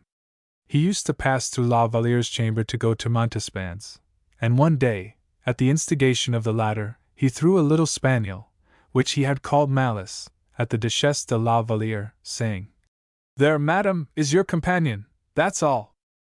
This was the more cruel, as he was then going direct to Montespan's chamber.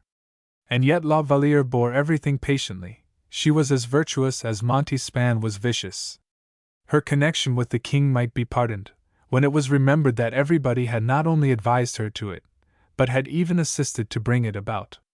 The king was young, handsome, and gallant. She was, besides, very young. She was naturally modest, and had a very good heart. She was very much grieved when she was made a duchess, and her children legitimated. Before that she thought no one knew she had had children. There was an inexpressible charm in her countenance. Her figure was elegant. Her eyes were always, in my opinion, much finer than Montespan's, and her whole deportment was unassuming. She was slightly lame, but not so much as to impair her appearance. When I first arrived in France, she had not retired to the convent, but was still in the court. We became and continued very intimate until she took the veil. I was deeply affected when this charming person took that resolution, and, at the moment when the funeral pall was thrown over her, I shed so many tears that I could see no more. She visited me after the ceremony, and told me that I should rather congratulate than weep for her, for that from that moment her happiness was to begin. She added that she should never forget the kindness and friendship I had displayed towards her, and which was so much more than she deserved. A short time afterwards I went to see her.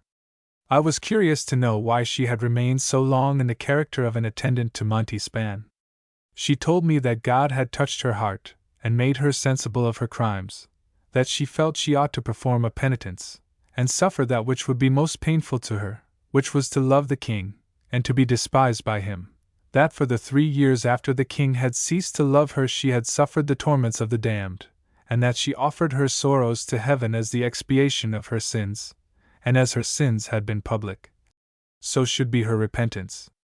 She said she knew very well that she had been taken for a fool, who was not sensible of anything, but that at the very period she alluded to she suffered most, and continued to do so until God inspired her with the resolution to abandon everything, and to serve Him alone, which she had since put into execution, but that now she considered herself unworthy, on account of her past life, to live in the society of persons as pure and pious as the Carmelite sisters.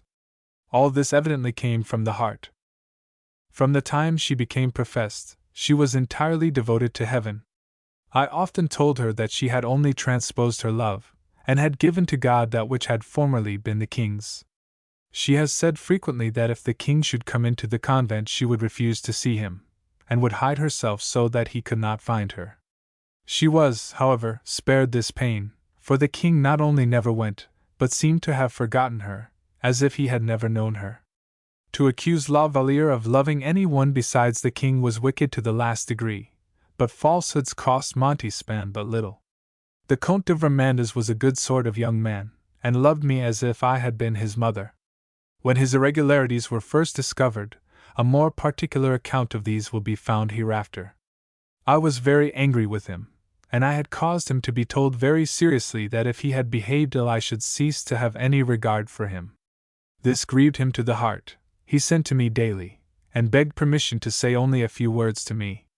I was firm during 4 weeks.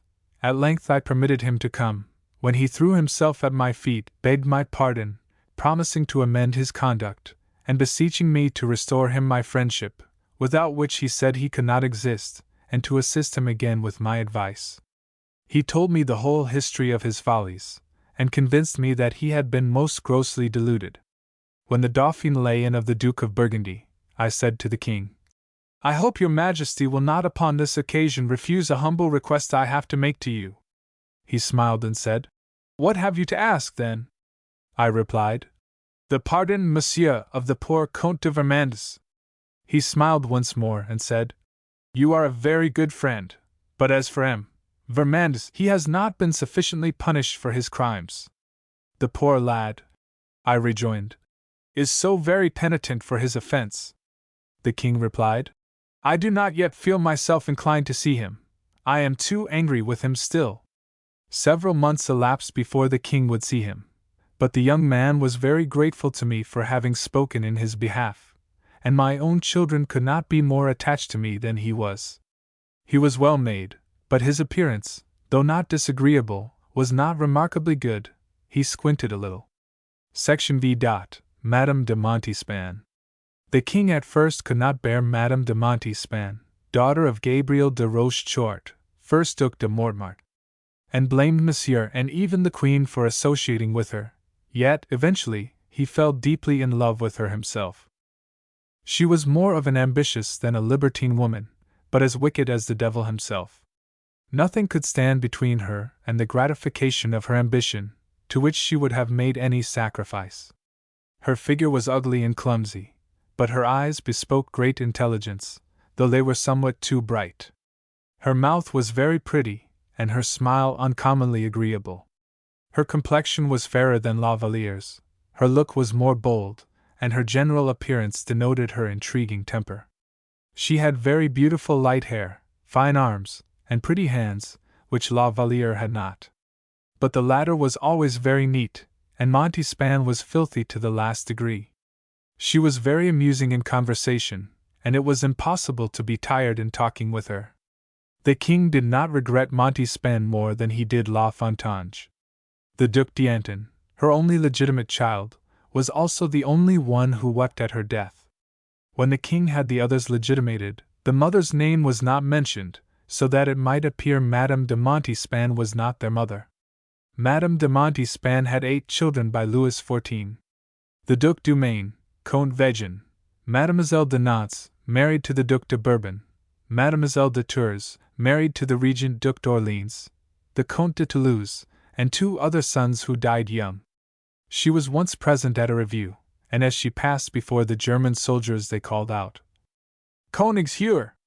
Huer!" When the king asked her in the evening how she liked the review, she said, "Very well, but only those German soldiers are so simple as not to call things by their proper names, for I had their shouts explained to me." Madame de Montespan and her eldest daughter could drink a large quantity of wine without being affected by it. I have seen them drink 6 bumpers of the strong Turin Rosa Solis, besides the wine which they had taken before. I expected to see them fall under the table, but, on the contrary, it affected them no more than a draught of water.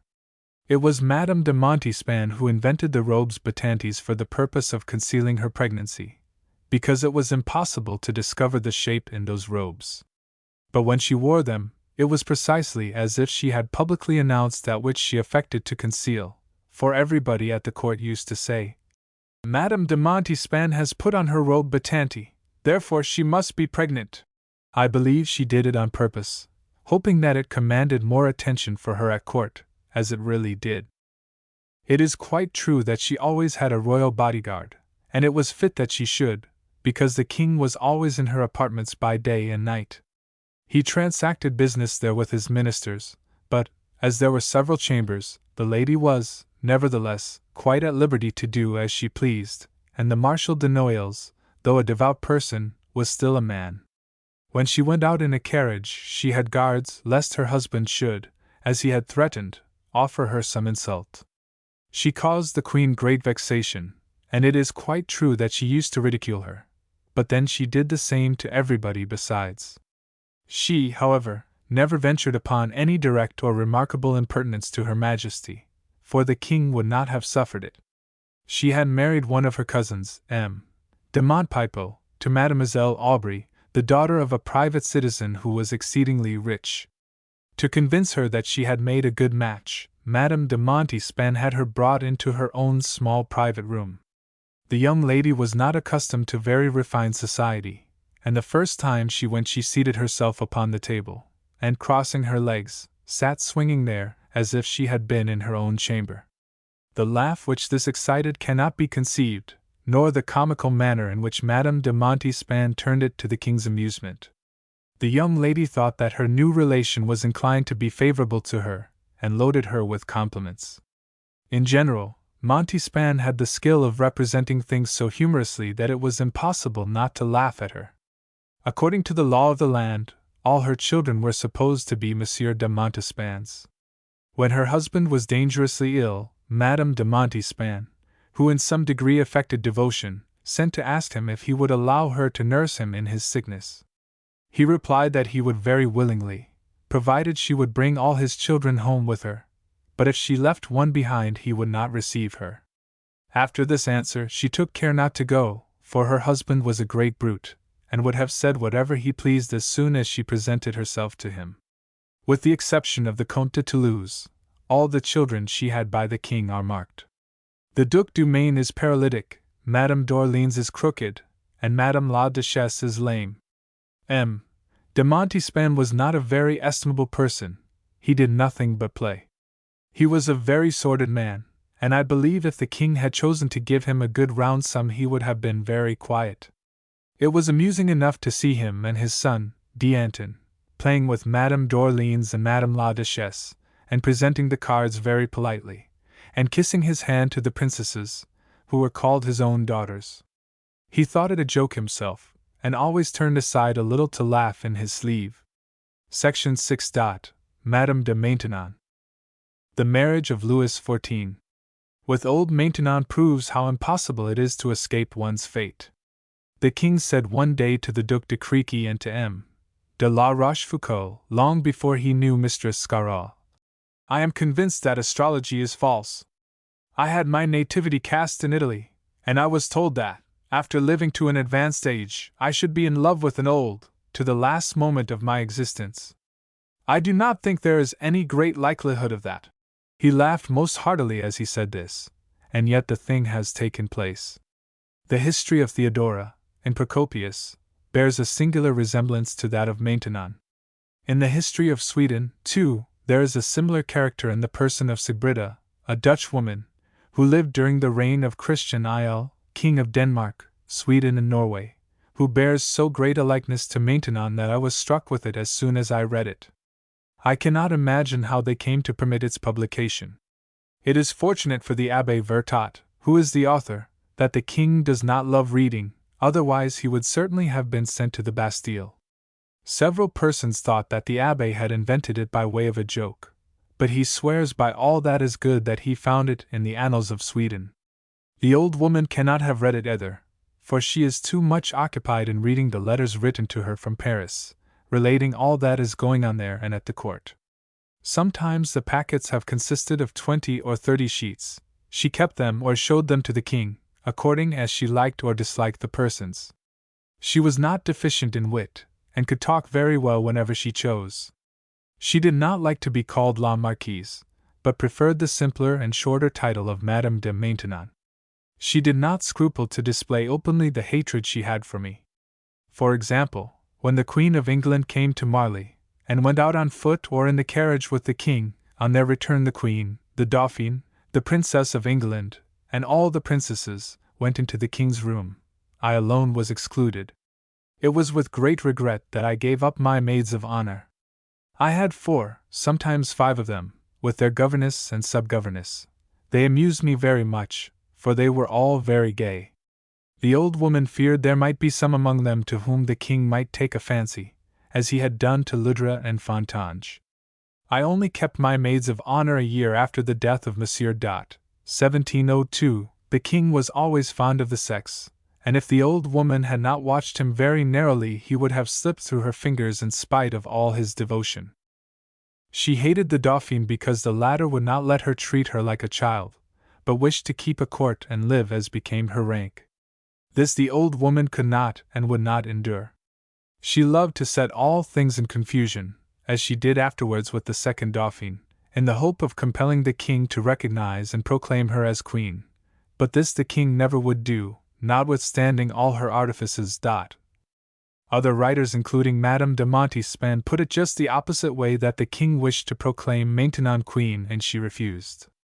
D.W. Nobody at court used perfumery except that old woman. Her gloves were always scented with jessamine.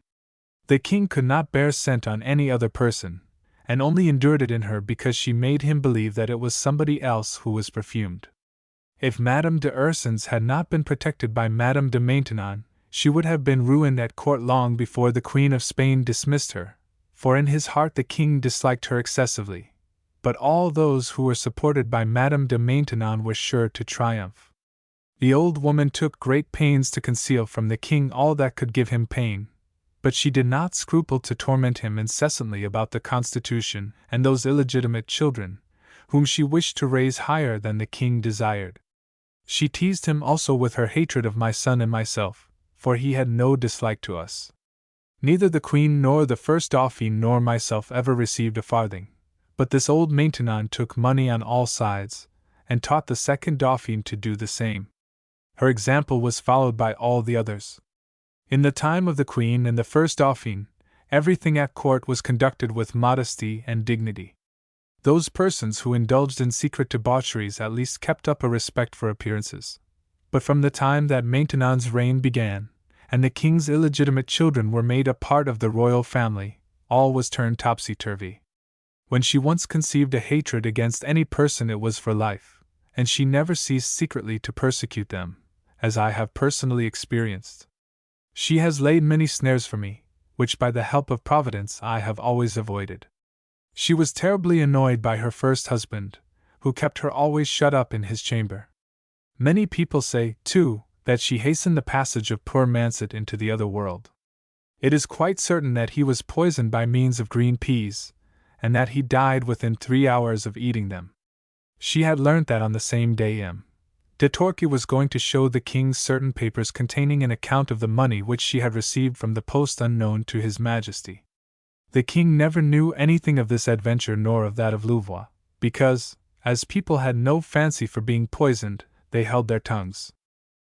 Before she got into power, the Church of France was very reasonable, but she spoiled everything by encouraging such follies and superstitions as the rosaries and other things. When any reasonable men appeared, the old woman and the confessor had them banished or imprisoned. These two persons were the causes of all the persecutions which the Lutherans and those of the Reformed religion underwent in France. Père Lachaise, with his long ears, began this worthy enterprise, and Père Letellier completed it. France was thus ruined in every way. The Duchesse de Bourbon was taught by her mother and her aunt, Mesdames de Montespan and de Thiange, to ridicule everybody, under the pretext of diverting the king. The children, who were always present, learnt nothing else, and this practice was the universal dread of all persons in the court, but not more so than that of the gouvernante of the children, Madame de Maintenon. Her habit was to treat things very seriously, and without the least appearance of jesting. She used to speak ill of persons to the king through charity and piety, for the sole purpose of correcting the faults of her neighbors, and under this pretext she filled the king with a bad opinion of the whole court, solely that he might have no desire for any other company than that of herself and her creatures, who were alone perfect and without the slightest defect. What rendered her disclosures the more dangerous was that they were frequently followed by banishment, by lettre de cachet, and by imprisonment. When Montespan was in power, at least there was nothing of this sort. Provided she could amuse herself at the expense of all around her, she was content. I have often heard Madame de Maintenon say, jestingly, "I have always been either too far from, or too near to, greatness, to know exactly what it is." She could not forgive the king for not having proclaimed her queen. She put on such an appearance of humility and piety to the Queen of England that she passed for a saint with her. The old woman knew very well that I was a right German, and that I never could endure unequal alliances.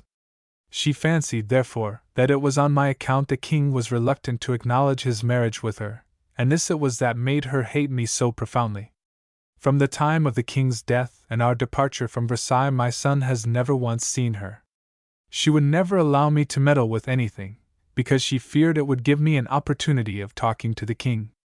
It was not that she was jealous lest he should be fond of me, but she feared that, in speaking according to my usual custom, freely and without restraint, I should open the king's eyes and point out to him the folly of the life he was leading.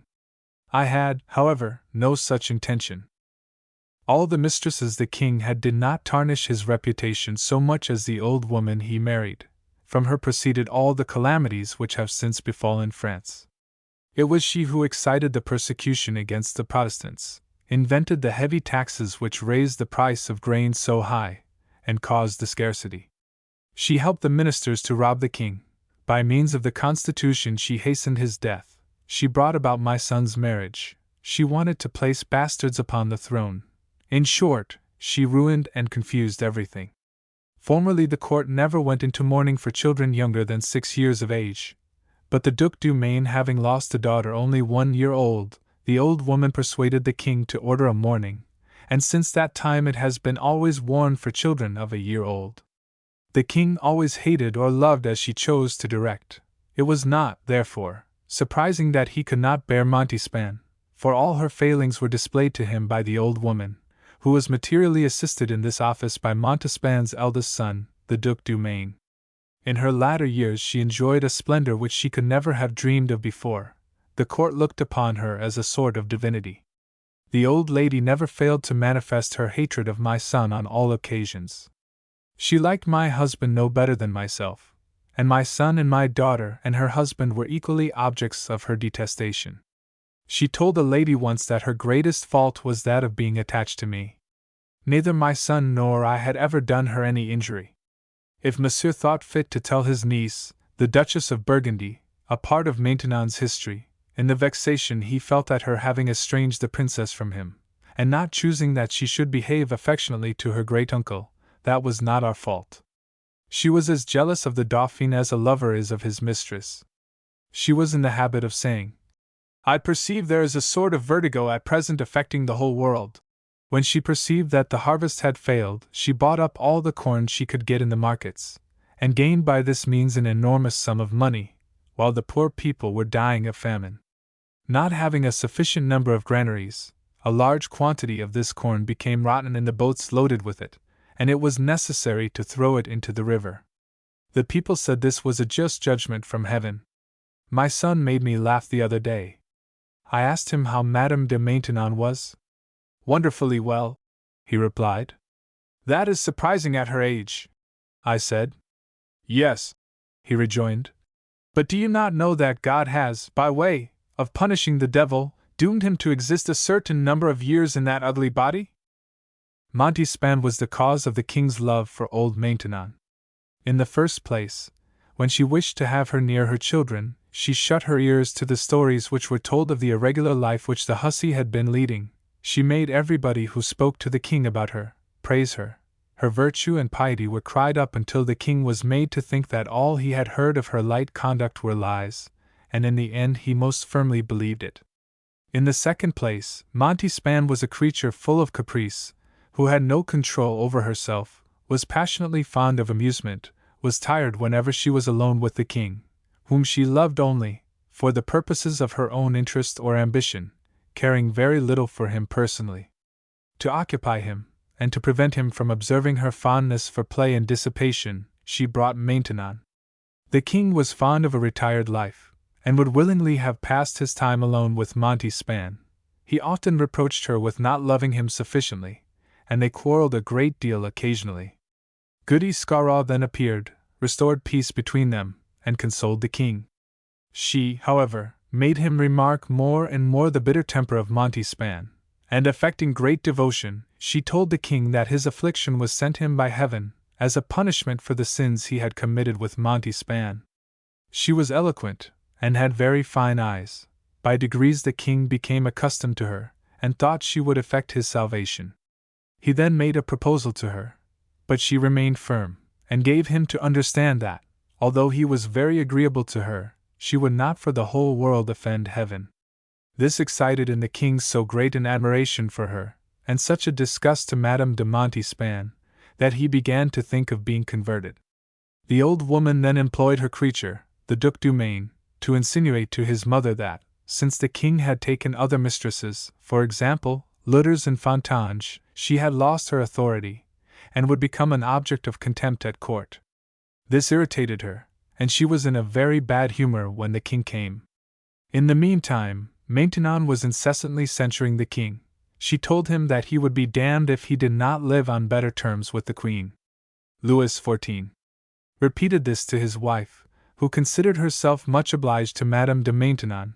She treated her with marks of distinction, and consented to her being appointed second Dame d'Etour to the Dauphin of Bavaria, so that she had now nothing to do with Montespan. The latter became furious, and related to the king all the particulars of the life of Dame Scarraw. But the king, knowing her to be an arrant fiend, who would spare no one in her passion, would not believe anything she said to him. The Duc du Maine persuaded his mother to retire from court for a short time in order that the king might recall her. Being fond of her son, and believing him to be honest in the advice he gave her, she went to Paris, and wrote to the king that she would never come back. The Duc du Maine immediately sent off all her packages after her without her knowledge. He even had her furniture thrown out of the window, so that she could not come back to Versailles. She had treated the king so ill and so unkindly that he was delighted at being rid of her, and he did not care by what means. If she had remained longer, the king, teased as he was, would hardly have been secure against the transports of her passion. The queen was extremely grateful to Maintenon for having been the means of driving away Montespan and bringing back the king to the marriage bed, an arrangement to which, like an honest Spanish lady, she had no sort of objection. With that goodness of heart which was so remarkable in her, she thought she was bound to do something for Madame de Maintenon, and therefore consented to her being appointed Dame d'Auteuil. It was not until shortly before her death that she learnt she had been deceived by her. After the Queen's death, Louis XIV thought he had gained a triumph over the very personification of virtue in overcoming the old lady's scruples. He used to visit her every afternoon, and she gained such an influence over him as to induce him to marry. Madame la Marquise de Schomberg had a niece, Mademoiselle d'Aumale, whom her parents had placed at St. Cyr during the king's life. She was ugly, but possessed great wit, and succeeded in amusing the king so well that the old Maintenon became disturbed at it. She picked a quarrel with her, and wanted to send her again to the convent. But the king opposed this, and made the old lady bring her back. When the king died, Mademoiselle d'Aumale would not stay any longer with Madame de Maintenon. When the Dauphin first arrived, she did not know a soul. Her household was formed before she came. She did not know who Maintenon was, and when Monsieur explained it to her a year or two afterwards, it was too late to resist.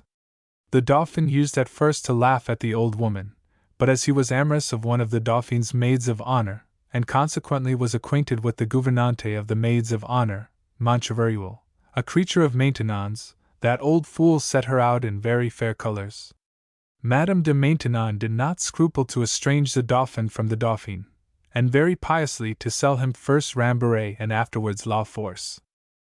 April 18, 1719. Today I will begin my letter with the story of Madame de Pontecaux, in Saxony. One day during her lying in, as she was quite alone, a little woman dressed in the ancient French fashion came into the room and begged her to permit a party to celebrate a wedding, promising that they would take care it should be when she was alone. Madame de Pontecaux having consented, one day a company of dwarfs of both sexes entered her chamber. They brought with them a little table, upon which a good dinner, consisting of a great number of dishes, was placed, and round which all the wedding guests took their seats. In the midst of the banquet, one of the little waiting maids ran in, crying, "Thank heaven, we have escaped great perplexity. The old is dead." "It is the same here, the old is dead. She quitted this world at St. Cyr, on Saturday last, the 15th day of April, between 4 and 5 o'clock in the evening. The news of the Duc du Maine and his wife being arrested made her faint, and was probably the cause of her death, for from that time she had not a moment's repose or content. Her rage, and the annihilation of her hopes of reigning with him, turned her blood. She fell sick of the measles, and was for 20 days in great fever. The disorder then took an unfavorable turn, and she died. She had concealed 2 years of her age, for she pretended to be only 84, while she was really 86 years old. I believe that what grieved her most in dying was to quit the world, and leave me and my son behind her in good health. When her approaching death was announced to her, she said, "To die is the least event of my life." The sums which her nephew and niece de Noailles inherited from her were immense, but the amount cannot be ascertained, because she had concealed a large part of her wealth. A cousin of hers, the Archbishop of Rouen, who created so much trouble with respect to the Constitution, followed his dear cousin into the other world exactly a week afterwards, on the same day, and at the same hour. Nobody knows what the king said to Maintenon on his death-bed. She had retired to St. Cyr before he died. They fetched her back, but she did not stay to the end. I think the king repented of his folly in having married her, and indeed, notwithstanding all her contrivances, she could not persuade him to declare their marriage.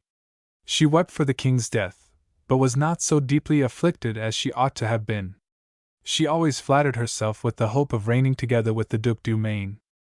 From the beginning to the end of their connection, the king's society was always irksome to her, and she did not scruple to say so to her own relations. She had before been much accustomed to the company of men, but afterwards dared see none but the king, whom she never loved, and his ministers. This made her ill-tempered, and she did not fail to make those persons who were within her power feel its effects. My son and I have had our share of it. She thought only of 2 things, her ambition and her amusement. The old sorceress never loved any one but her favorite, the Duc du Maine. Perceiving that the Dauphin was desirous of acting for herself and profiting by the king's favor, that she ridiculed her to her attendants, and seemed not disposed to yield to her domination, she withdrew her attention from her.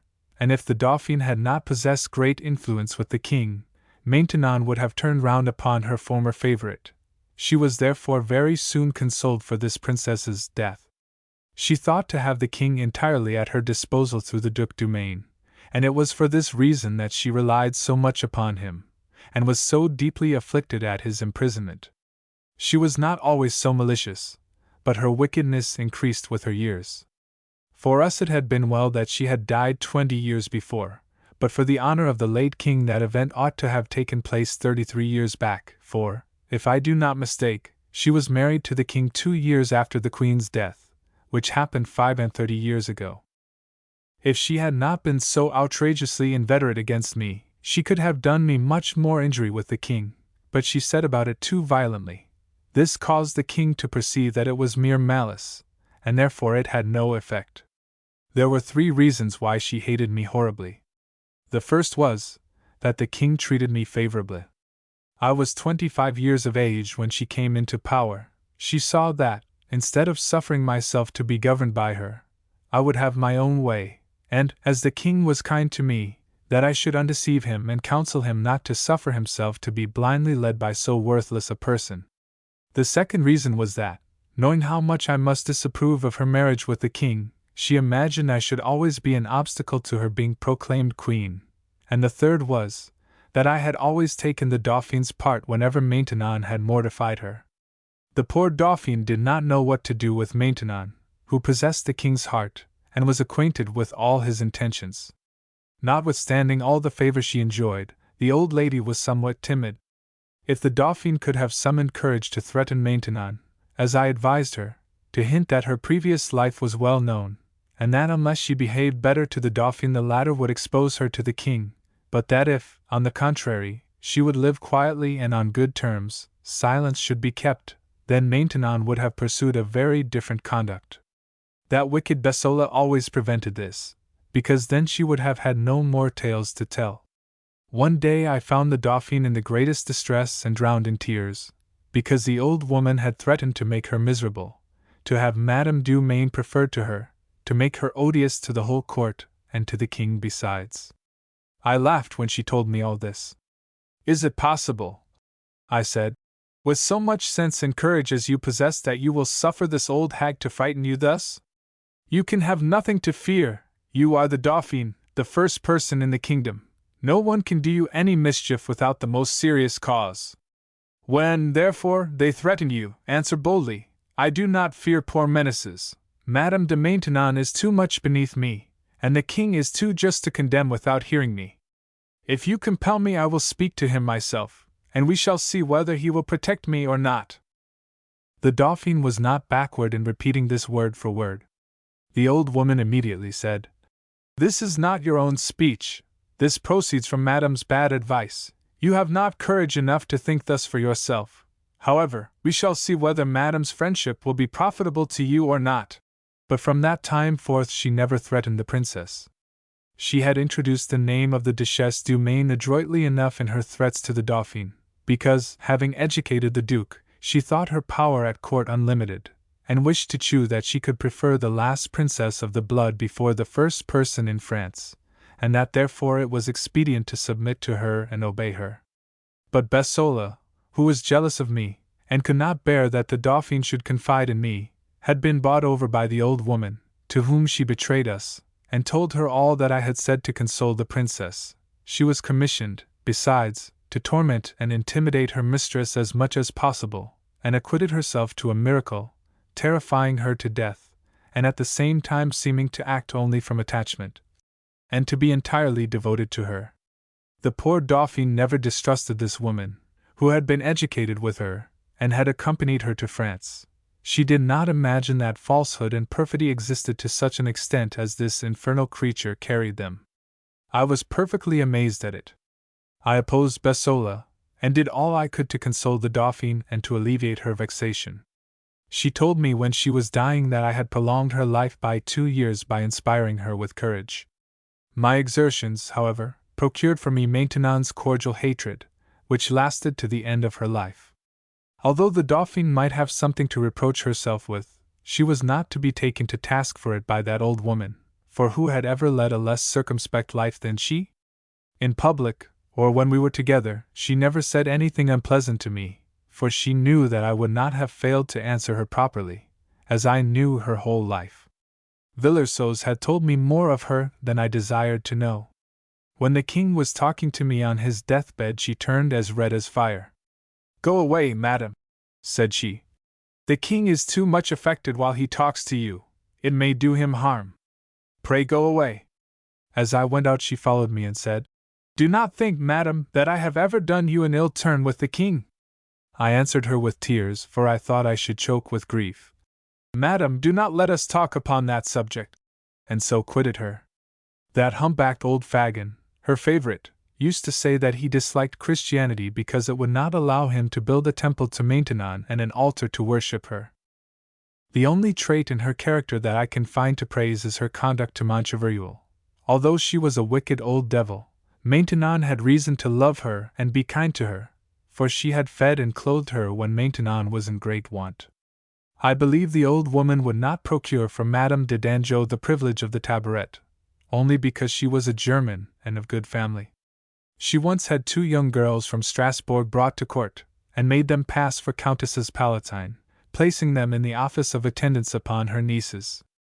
I did not know a word of it until the Dauphine came to tell it me with tears in her eyes. I said to her, "Do not disturb yourself, leave me alone to act. When I have a good reason for what I do, I despise the old witch." When I saw from my window the niece walking with these German girls, I went into the garden and met them. I called one of them, and asked her who she was. She told me, boldly, that she was a Countess Palatine of Lutzelstein. "By the left hand?" I asked. "No," she replied. "I am not illegitimate. The young Count Palatine married my mother, who is of the house of Gellin." "In that case," I said, "you cannot be Countess Palatine, for we never allow such unequal marriages to hold good.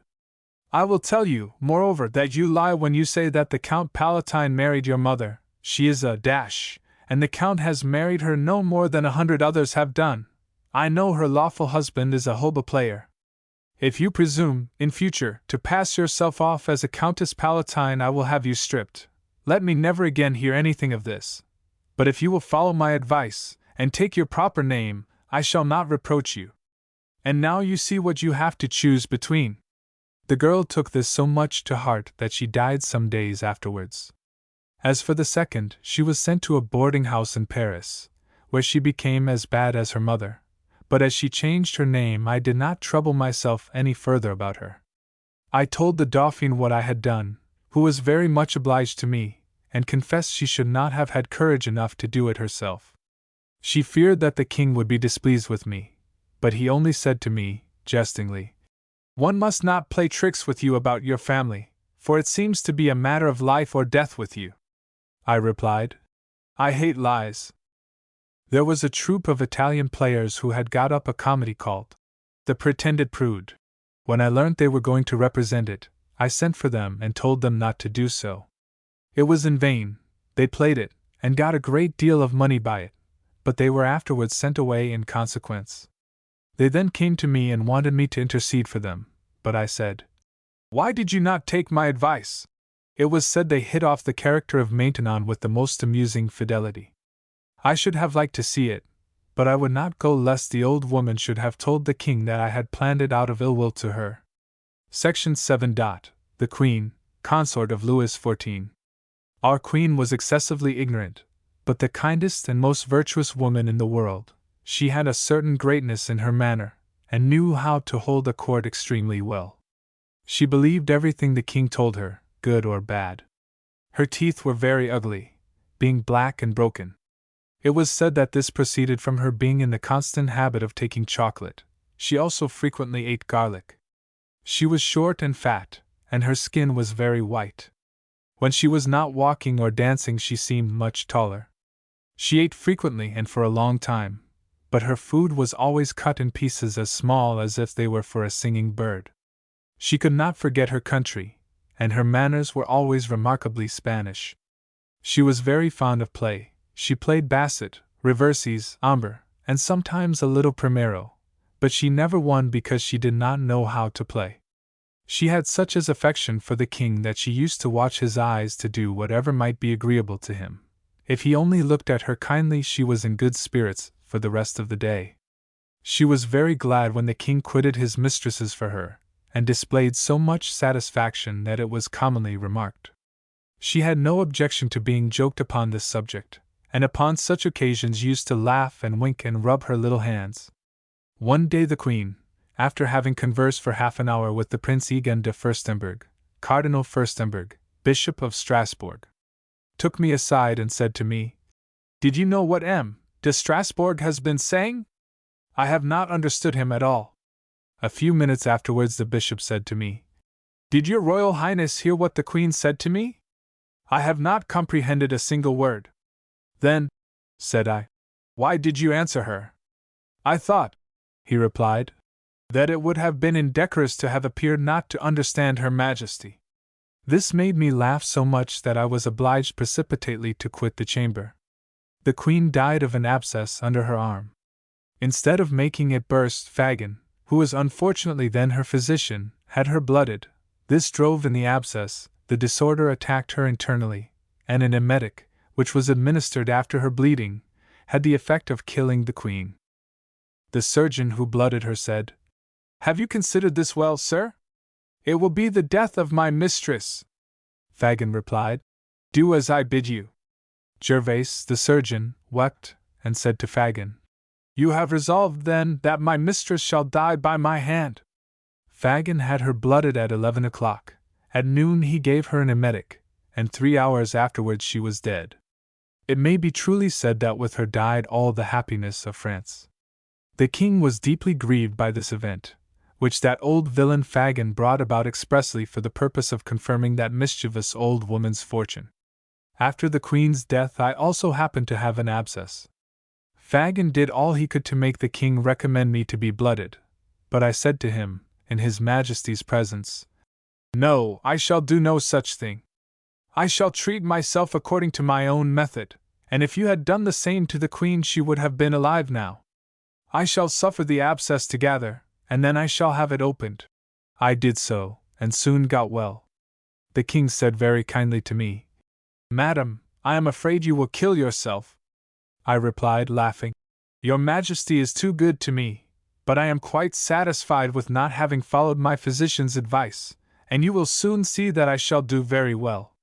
After my convalescence I sat at table, in presence of my 2 doctors, Dagwin, who was then first physician, and Fagin, who succeeded him upon his being disgraced. "Your Majesty sees that I was right to have my own way, for I am quite well, notwithstanding all the wise sayings and arguments of these gentlemen." They were a little confused, but put it off with a laugh, and Fagin said to me, "When folks are as robust as you, madam, they may venture to risk somewhat." I replied, "If I am robust, it is because I never take medicine but on urgent occasions." E-text editor's bookmarks.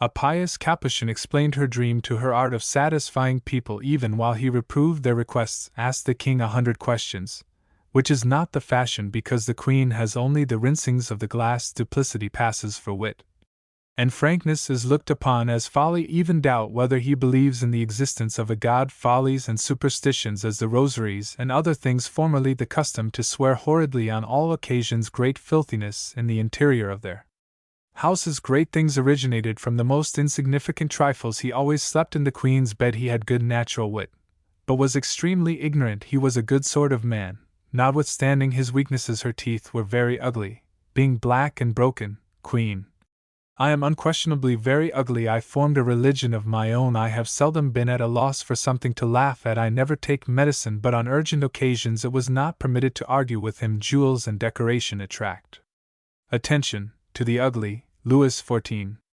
scarcely knew how to read and write, made his mistresses treat her with all becoming respect. My husband proposed separate beds. No man more ignorant of religion than the king was. Nobility becoming poor could not afford to buy the high offices not lawful to investigate in matters of religion. Robes batantes for the purpose of concealing her pregnancy. Seeing myself look as ugly as I really am, in a mirror.